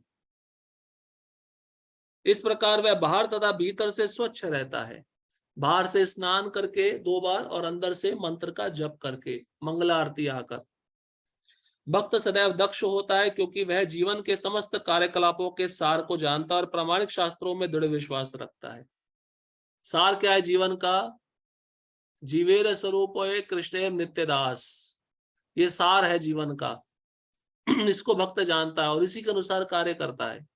इसलिए आपने देखा होगा कई भक्त गौशाला भी संभालते हैं, मैनेजमेंट भी संभालते हैं, भगवान के विग्रह की सेवा भी संभालते हैं, प्रचार भी संभालते हैं, धन संग्रह भी संभालते हैं। सब सेवा भक्तों को करनी चाहिए, सब सेवा में उसको पटु होना चाहिए। ऐसा नहीं कि मैं एक ही सेवा करूंगा बस और कोई सेवा नहीं करूंगा, ऐसा नहीं।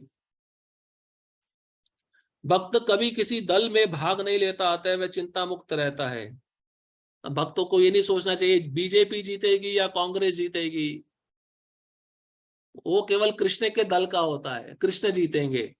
भगवत गीता का अंतिम श्लोक है ना कि जहां धनुर्धर अर्जुन है, जहां कृष्ण है, वहीं पे श्री विजय ऐश्वर्य नीति सब निवास करती है। तो उसी प्रकार से भक्त को पता है मेरा दल कौन सा है, मैं कृष्ण के दल का हूं, मैं कृष्ण की पार्टी का हूं, ना बीजेपी ना कांग्रेस ना कोई पार्टी। समस्त उपाधियों से मुक्त होने के कारण कभी व्यथित नहीं होता। वह जानता है कि उसका शरीर एक उपाधि है, अतः शारीरिक कष्टों के आने पर वह मुक्त रहता है। तो हम सब उपाधि लेके बैठे हैं ना, उपाधि मतलब एक पद, मैं ब्राह्मण हूं, क्षत्रिय हूं, ये सब पद हैं, मैं ब्रह्मचारी हूं, गृहस्थ हूं, ये सब पद है। तो भक्त के अंदर ये पद की भावना नहीं रहती, उपाधियों से मुक्त रहता है। क्यों? क्योंकि वह अपने को क्या सोचता है, मैं कृष्ण का केवल दास हूं, मैं कृष्ण का अंश हूं। शुद्ध भक्त कभी भी ऐसी किसी वस्तु के लिए प्रयास नहीं करता जो भक्ति के नियमों के प्रतिकूल हो। भक्ति के प्रतिकूल होगी तो उस वस्तु को कभी भी स्पर्श नहीं करेगा। अब उदाहरण के रूप में, एग्जाम्पल के रूप में प्रभुपाद जी बताते हैं, किसी विशाल भवन को बनवाने में काफी शक्ति लगती है, अतः वह कभी ऐसे कार्य में हाथ नहीं लगाता। लेकिन मंदिर बनाना हो बहुत बड़ा तो उसमें जरूर भाग लेगा वो। क्यों? क्योंकि वो सेवा किसके लिए है? कृष्ण के लिए है, भक्ति के अनुकूल है। लेकिन भक्ति के अनुकूल जो क्रिया नहीं है उसमें भक्त भाग नहीं लेता। इसलिए मैं आपको सच बताऊं ना, ये जो मोर्चे होते हैं ना, मोर्चा समझते हो? लव जिहाद, ये जिहाद, ये भक्त का काम नहीं है ये सब। हाँ, हाँ, कृष्ण के बारे में आप जब तक उनको कृष्ण के बारे में नहीं बता रहे हो तो धर्म का रक्षण कैसे होगा? संभव ही नहीं है। ये मोर्चे करने से कुछ होने वाला नहीं है। कोई क्रांति होनी चाहिए, वो क्रांति प्रभुपाद जी लाए भक्ति का प्रचार करके। इसलिए ये सब अनुकूल नहीं है भक्ति के लिए। इससे क्या होता है? उत्तेजना बढ़ती है। वहां पे जाकर आपकी क्या उत्तेजना बढ़ी? मैं हिंदू हूं, हिंदू मर रहा है, वो भावना आ गई ना उपाधि की। हम ना हिंदू है ना मुसलमान है, हम कृष्ण के दास हैं, हम कृष्ण के अंश हैं, वो हम भूल जाते हैं। और वहां पे जाकर भगवा दिखता है। नहीं, भगवा अच्छा है, हमारा सनातन धर्म का प्रतीक है, लेकिन हमें ये भी तो विचार करना है कि ये सब भी जीव है, कृष्ण के अंश हैं। इनको कृष्ण के बारे में सुनाओ, कृष्ण का नाम दो, जिससे उसकी भक्ति में प्रगति ना होती हो। वह भगवान के लिए मंदिर का निर्माण करा सकता है और उसके लिए वह सभी प्रकार की चिंताएं उठा सकता है। तो भगवान के लिए सब तैयार रहता है भक्त, लेकिन अपने लिए बिल्कुल भी तैयार नहीं रहता, अपने इंद्र तृप्ति के लिए। लेकिन वह अपने परिवार वालों के लिए बड़ा सा मकान नहीं बनाता।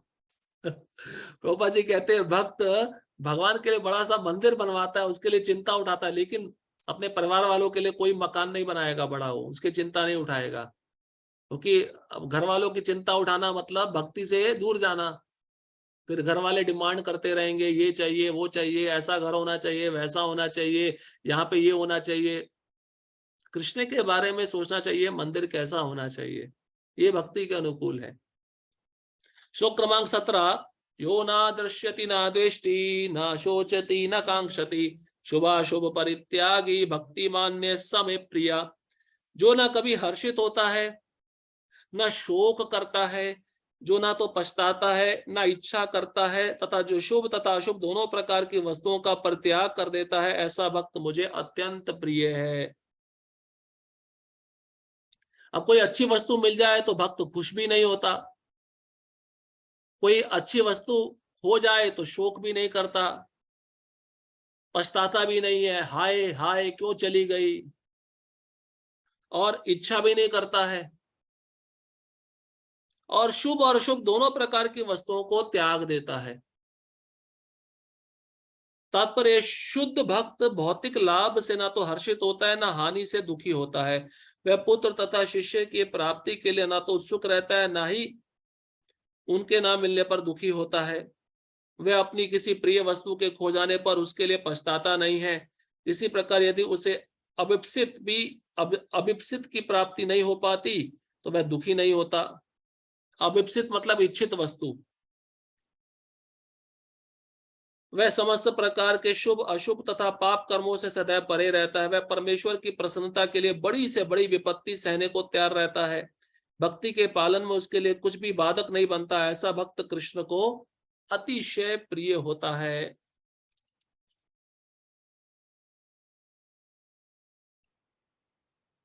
श्लोक क्रमांक 18 और 19। समा शत्रु च मित्रे च तथा मानपमानयो शीतोष्ण सुख दुखेषु समा संग विवर्जिता तुल्य निंदा स्तुतिर्मौनी संतुष्टो येन केनचित् अनिकेता स्थिर मतिर भक्तिर्मान में प्रियो नरः।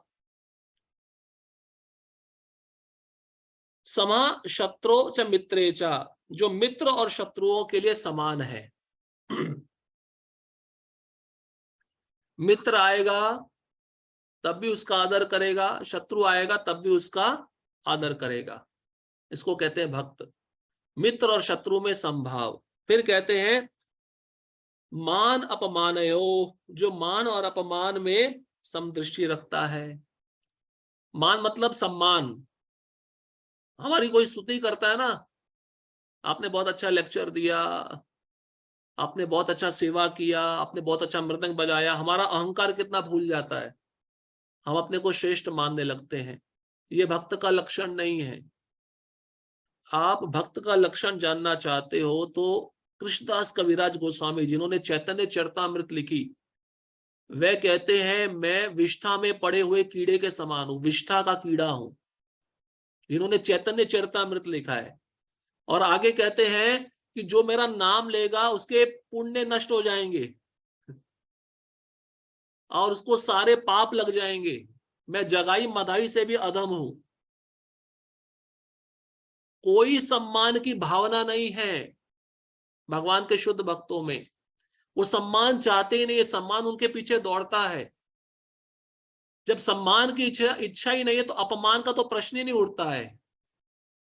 उनका अपमान कौन करेगा उनका अपमान तो कोई कर ही नहीं सकता। लेकिन ऐसे कई मूर्ख लोग हैं संसार में जो भक्तों से शत्रुता पैदा कर लेते हैं और भक्तों से ईर्ष्या रखकर उनका अपमान करते हैं।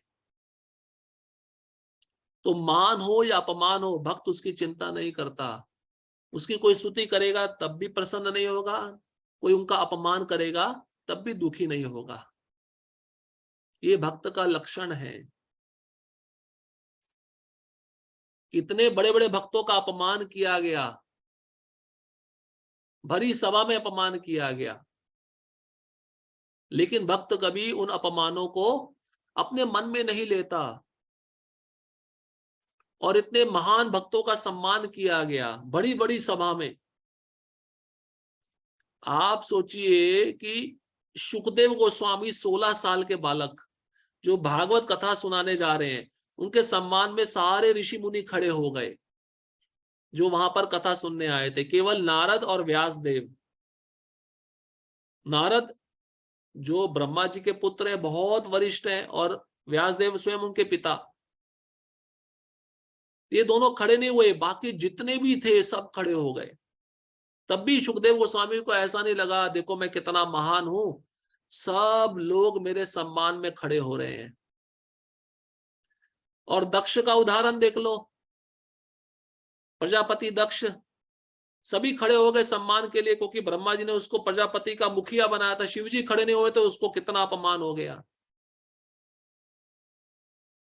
तो भक्त मान अपमान से परे रहता है, उसको मान अपमान की कोई इच्छा नहीं होती। उसका कोई निंदा करे, उसका कोई स्तुति करे, उन दोनों क्रियाओं के प्रति उसका संभाव रहता है। फिर कहते हैं शीतोष्ण सुख दुखेशु। शीत मतलब ठंडी और उष्ण मतलब गर्मी, दोनों में संभाव रहता है। अब भक्त सोचे ठंडी है, ठंडे पानी से नहाना पड़ेगा, मंगल आरती में जाना पड़ेगा, इसलिए सो जाओ। भक्त इसकी चिंता नहीं करता है, भक्त तुरंत उठता है। अब लाइट नहीं है प्रभु जी, अब गीजर ऑन नहीं हो सकता, पानी गर्म नहीं हो सकता, इसलिए मंगल आरती की छुट्टी। भक्त नहीं, नहाना है, मंगल आरती जाना ही है। जो पानी आपको ठंडी में इतना तकलीफ दे रहा है, गर्मी में कितना आनंद देता है, पानी वही है। प्रभुपाद जी लिखते हैं, दो उदाहरण बताए हैं। शीत के समय ब्राह्मण सुबह जल्दी उठकर ब्रह्म मुहूर्त में ठंडे पानी से स्नान करता है, ये तपस्या है। और एक स्त्री उष्ण काल में, जाड़े के गर्मियों के दिनों में किचन में ऊपर से सूर्य तप रहा है और अग्नि पे कुकिंग कर रही है, उसके लिए कितनी बड़ी तपस्या है। अपना कर्तव्य भूल रही है क्या? वो नहीं बोल रही ना। उसी प्रकार से भक्त को अपना कर्तव्य नहीं भूलना चाहिए कि मुझे भगवान की सेवा नित्य करते रहना है। ये शीत उष्ण कैसे है? सुख दुख के समान है, सर्दी गर्मी के समान है, कभी आएंगे कभी जाएंगे। सर्दी के बाद गर्मी, गर्मी के बाद सर्दी, ये शाश्वत तो नहीं रहने वाले ना। उसी प्रकार से इनको सहन करना सीखना चाहिए, ये भक्त का गुण है। फिर कहते हैं संग विवर्जिता। संग विवर्जिता मतलब समस्त संगति से मुक्त, मतलब भक्त कभी असत्संग नहीं करता, दुसंग से दूर रहता है, असत्संग से दूर रहता है, ये भक्त का गुण है।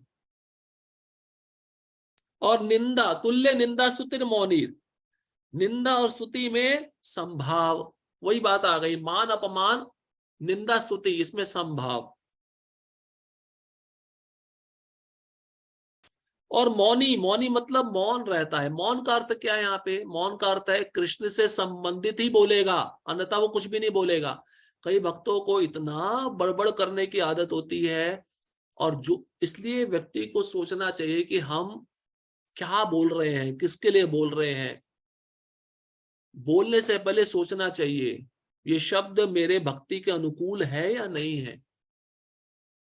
वो भक्त मौनी कहलाता है। मौनी मतलब मौन। मौन किस प्रकार का मौन? जो केवल कृष्ण के बारे में बोलता है। संतुष्टा, फिर पुनः कृष्ण कह रहे मेरा भक्त संतुष्ट रहता है। अनिकेतः, अनिकेतः का अर्थ है घर बार की परवाह नहीं करता। मेरे बाल बच्चे बीवी पत्नी का क्या होगा। अनिकेतः शब्द यहाँ पर भगवान प्रयोग कर रहे हैं। मेरे मरने के बाद मेरी पत्नी बच्चों का क्या होगा, उनको कौन खिलाएगा, क्या होगा, जीते जी उसको चिंता रहती है। और भक्ति में उसकी स्थिर मति है, दृढ़ है, ज्ञान में दृढ़ है। ऐसा भक्त मुझे अत्यंत प्रिय है। जो मित्रों तथा शत्रुओं के लिए समान है, जो मान तथा अपमान, शीत तथा गर्मी, सुख तथा दुख, यश तथा अपयश में संभाव रखता है, जो दूषित संगति से सदैव मुक्त रहता है, जो सदैव मौन और किसी भी वस्तु से संतुष्ट रहता है, जो किसी प्रकार के घर बार की परवाह नहीं करता, जो ज्ञान में दृढ़ है और जो भक्ति में संलग्न है, ऐसा पुरुष मुझे अत्यंत प्रिय है। भक्त को घर में रहते हुए चिंता नहीं करनी चाहिए। मान लीजिए उसकी पत्नी कोई सब्जी कटिंग कर रही है और छोटी सी उंगली कट गई, तो पति सोचेगा हाय हाय क्या हो गया, क्या हो गया, क्या हो गया। इसका मतलब शरीर के प्रति बहुत आसक्ति है। अब उसका कर्म है, भगवान ने कृपा किया, हाथ कटने वाला था, थोड़ी सी उंगली काट दी, चिंता क्यों कर रहे हो इतना। हर एक व्यक्ति अपने कर्म लेके आया, उसका फल उसको मिल रहा है। हाय हाय ये लेके आओ, वो लेके आओ, ये भौतिक आसक्ति को दर्शाता है। जो भरत महाराज ने गलती किया था वही गलती हम भी करेंगे। इतने उच्च भक्त भाव भक्ति के स्तर पर एक छोटे से हिरन के बच्चे के प्रति आसक्ति, आप सोचिए कितना बड़ा खतरा मोल लिया भरत महाराज ने। इसलिए घर बार की परवाह नहीं करता भक्त। ठीक है, पत्नी के साथ शारीरिक कष्ट आ रहे हैं, मदद करेगा, सेवा करेगा, लेकिन बिना आसक्ति के। ये भाव होना चाहिए। तात्पर्य, भक्त सदैव कुसंगति से दूर रहता है। प्रभुपाद जी पहले ही तात्पर्य की पंक्ति में लिखते हैं संग विवर्जिता, मतलब कुसंगति से दूर रहता है भक्त। असत्संग त्याग यही वैष्णव आचार। वैष्णव का आचार क्या है? असत्संग से दूर रहना। मानव समाज का यह स्वभाव है कि कभी किसी की प्रशंसा की जाती है तो कभी उसकी निंदा की जाती है। सही बात है ना, ये द्वंद्वमय जगत है। आपकी हर समय कोई स्तुति नहीं करेगा, कई लोग ऐसे भी मिलेंगे जो आपकी निंदा करने वाले होंगे। इसलिए निंदा को भी सहन करने का बल होना चाहिए हमारे अंदर। लेकिन भक्त कृत्रिम यश तथा अपयश, दुख या सुख से ऊपर उठा हुआ होता है।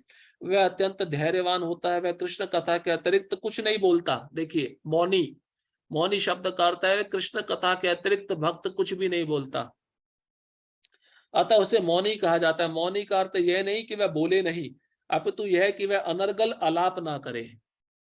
अच्छा, अगर हम ऐसी चर्चा करेंगे जो कृष्ण से संबंधित नहीं है, क्या परिणाम होगा? हमारे मन विचलित होगा। जितना ज्यादा व्यक्ति बोलता है ना, उसका मन उतना ज्यादा विचलित होता है। इसलिए शांत व्यक्ति सुखी रहता है। लेकिन शांत भी किस तरह से? जब वह केवल कृष्ण के बारे में बोलता है, उसको कहते हैं शांत, उसको कहते हैं मौनी। मनुष्य को आवश्यकता पर बोलना चाहिए, और भक्त के लिए सर्वाधिक अनिवार्य वाणी तो भगवान के लिए बोलना है। समझ गए? भगवान कहते हैं जब आवश्यकता हो तभी बोलना है। ऐसा नहीं कि कोई समय नहीं है, कोई काल नहीं है, कोई परिस्थिति नहीं है, बस बोले जा रहे हैं। और सर्वाधिक अनिवार्य भक्त के लिए कब बोलना है? भगवान के लिए बोलना है, जब वो प्रचार करे। भक्त समस्त परिस्थितियों में सुखी रहता है। कभी उसे स्वादिष्ट भोजन मिलता है तो कभी नहीं। संतुष्ट, आज पनीर का सब्जी मिल गया तो कृष्ण की कृपा, और कल खिचड़ी मिल गया तो कृष्ण की कृपा, कृष्ण दे रहे हैं। किंतु वह संतुष्ट रहता है, वह आवास की सुविधा की चिंता नहीं करता। आवास मतलब वही बात आ गई, रहने का स्थान।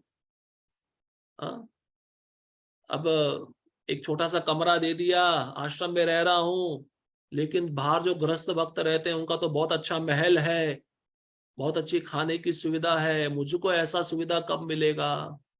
इसका मतलब वो भक्त संतुष्ट नहीं है। वह कभी पेड़ के नीचे रह सकता तो कभी अत्यंत उच्च प्रसाद में, किंतु वह इनमें से किसी के प्रति आसक्त नहीं रहता। प्रभुपाद जी है ना इसका उदाहरण, कितने सुंदर सुंदर मंदिर बनाए, क्या उसमें रहे प्रभुपाद जी? अरे हमारे षड गोस्वामी नहीं रहे। षड गोस्वामी के विषय में बताया गया, एक रात एक पेड़ के नीचे बिताते थे, पेड़ से भी आसक्ति ना हो जाए। आप सोचो, हम तो एक घर में 50 सालों से रह रहे हैं, उसके लिए कितनी आसक्ति बना चुके होंगे। इतने बड़े बड़े मंत्री नवाब हुसैन शाह के कार्यकाल में सब कुछ छोड़कर पेड़ के नीचे रहते थे और क्या खाते थे? मधुकरी मांगते थे, यमुना का जल और आटा मिक्स करके खा लेते थे। उनका वैराग्य का स्तर देखिए। और 1.5 घंटा सोते थे दिन में, 1.5 घंटा। षड गोस्वामी हमारे 1.5 घंटा सो रहे हैं तो 22.5 घंटा भजन करते थे। उस भजन में 64 माला, गिरिराज जी की परिक्रमा, ग्रंथ लिखना, विग्रह की स्थापना करना, मंदिर का मार्जन करना, भगवान के लिए कुकिंग करना, ये सब रहता था।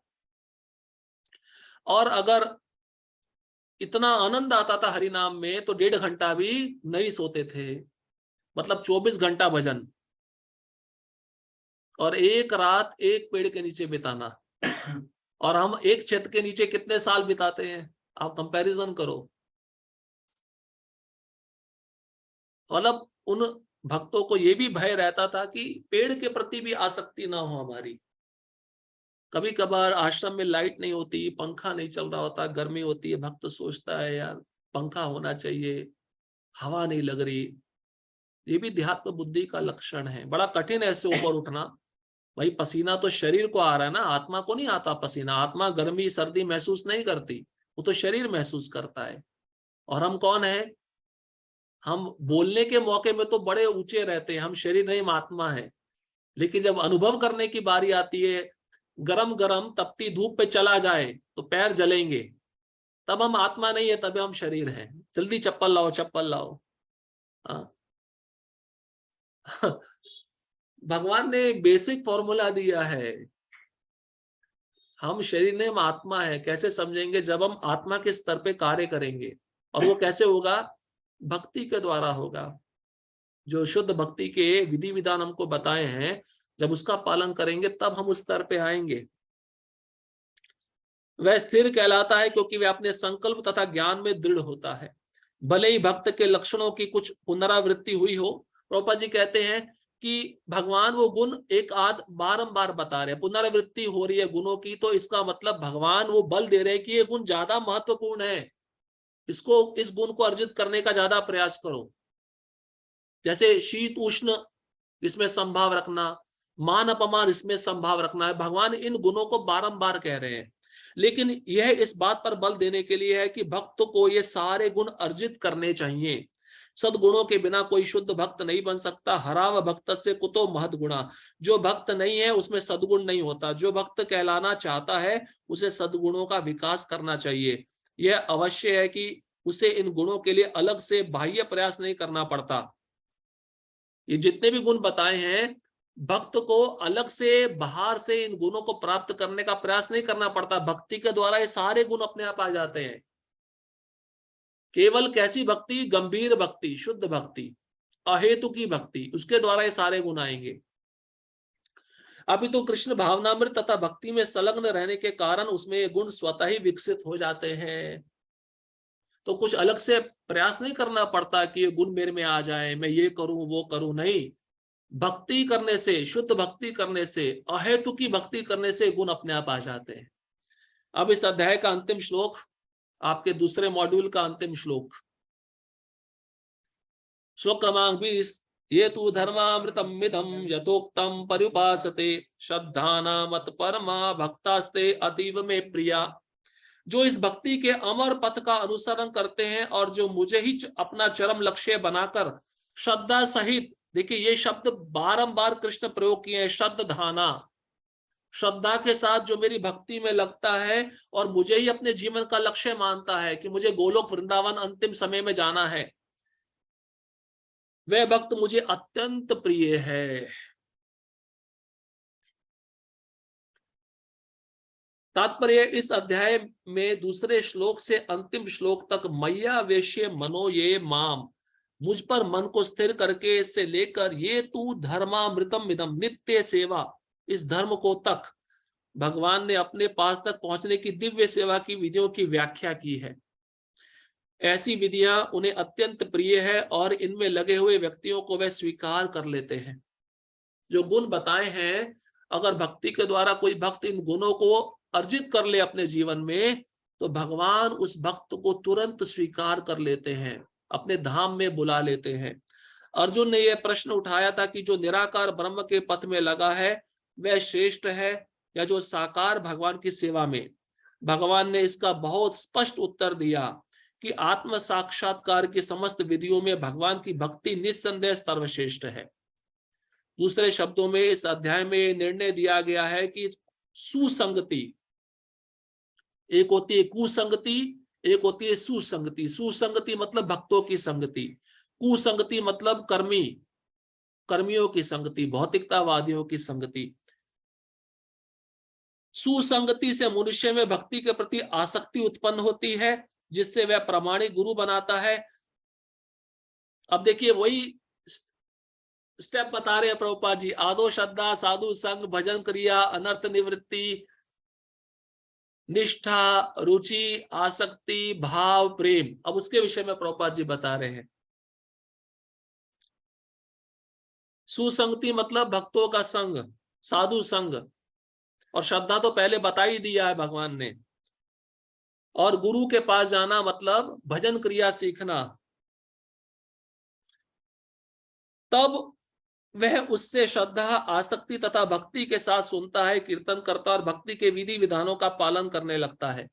गुरु के पास जाकर दीक्षा लेकर जब उनकी आज्ञा का पालन शिष्य करता है, तो तब उसमें भक्ति के विधि विधानों का पालन करने का इच्छा और दृढ़ बनता जाता है। इस तरह वह भगवान की दिव्य सेवा में तत्पर हो जाता है। इस अध्याय में इस मार्ग की संस्तुति की गई है। अतएव इसमें कोई संदेह नहीं रह जाता कि भगवत प्राप्ति के लिए भक्ति ही आत्म साक्षात्कार का परम मार्ग है। इस अध्याय में परम सत्य की जो निराकार धारणा वर्णित है, उसकी संस्तुति उस समय तक के लिए की गई है जब तक मनुष्य आत्म साक्षात्कार के लिए अपने आप को समर्पित नहीं कर देता। मतलब जब तक कोई व्यक्ति भक्ति नहीं करता, तब तक उसको निराकार मार्ग में लगे रहना पड़ता है, और जैसे ही वह भक्ति के मार्ग में आ जाता है, फिर उनको अन्य मार्गों की आवश्यकता नहीं पड़ती। दूसरे शब्दों में, जब तक उसे शुद्ध भक्ति की संगति करने का अवसर प्राप्त नहीं होता, तभी तक निराकार की धारणा लाभप्रद हो सकती है। परम सत्य की निराकार धारणा में मनुष्य कर्म फल के बिना कर्म करता है और आत्मा तथा पदार्थ का ज्ञान प्राप्त करने के लिए ध्यान करता है। यह तभी तक आवश्यक है जब तक शुद्ध भक्त की संगति प्राप्त ना हो। और शुद्ध भक्त की संगति मिल जाए तो ये निराकार धारणा की कोई आवश्यकता नहीं रह जाती। केवल शुद्ध भक्ति के मार्ग का वह भक्त अनुसरण करता है, विधि विधानों का पालन करता है और भगवान के प्रति उसका प्रेमा भक्ति जागृत हो जाता है। सौभाग्यवश यदि कोई शुद्ध भक्ति में सीधे कृष्ण भावनामृत में लगना चाहता है, तो उसे आत्म साक्षात्कार के इतने सोपान पार नहीं करने होते। बहुत सारे सोपान हमने सुने ना, योग सीढ़ी, कर्म योग, ज्ञान योग, ध्यान योग, अंत में भक्ति योग। लेकिन जो भक्ति योग को स्वीकार किया, उसको इतने सारे सोपान स्वीकार नहीं करने पड़ते। वो सीधा भक्ति योग को स्वीकार करके भगवान को प्राप्त कर लेता है। भगवत गीता के बीच के 6 अध्यायों में जिस प्रकार की भक्ति का वर्णन हुआ है, वह अत्यंत हृदयग्राही है। किसी को जीवन निर्वाह के लिए वस्तुओं की चिंता नहीं करनी होती, क्योंकि भगवत कृपा से सारी वस्तुएं स्वतः सुलभ होती है। इस प्रकार श्रीमद् भगवत गीता के 12वें अध्याय भक्ति योग का भक्ति वेदांत तात्पर्य पूर्ण हुआ। तो इस अंतिम अध्याय में भगवान भक्ति योग के विषय में बताए कि भक्त पूरी तरह से भगवान पर आश्रित रहता है, उसको किसी वस्तु की चिंता नहीं रहती, क्योंकि सारी वस्तुएं स्वतः ही सुलभ हो जाती हैं। किसकी कृपा से? भगवान की कृपा से। इसलिए इन अध्यायों में केवल भक्ति का वर्णन है। अब अगला जो मॉड्यूल रहेगा 13 से 18 अध्याय, वो ज्ञान योग का वर्णन है, जिसमें प्रकृति, पुरुष, जीव, इनका वर्णन किया जाएगा। पुरुष स्वयं भगवान है, प्रकृति जो भगवान की अध्यक्षता में कार्य कर रही है, और जीव जो भगवान का अंश है। और प्रकृति के 3 गुणों का वर्णन है। दैवी तथा आसुरी स्वभाव वाले लोग, उनके गुणों का वर्णन है। और उसके पश्चात तपस्या 3 प्रकार की होती है, दान 3 प्रकार के होते हैं, भोजन 3 प्रकार का होता है। तो सत्वगुण, रजोगुण, तमोगुण, जो व्यक्ति जिन गुणों में क्रिया कर रहा है उसको वैसी योनि प्राप्त होती है, भगवान उसका ज्ञान प्रदान करेंगे। हरे कृष्णा कृष्णा कृष्णा हरे हरे, हरे राम राम राम हरे हरे।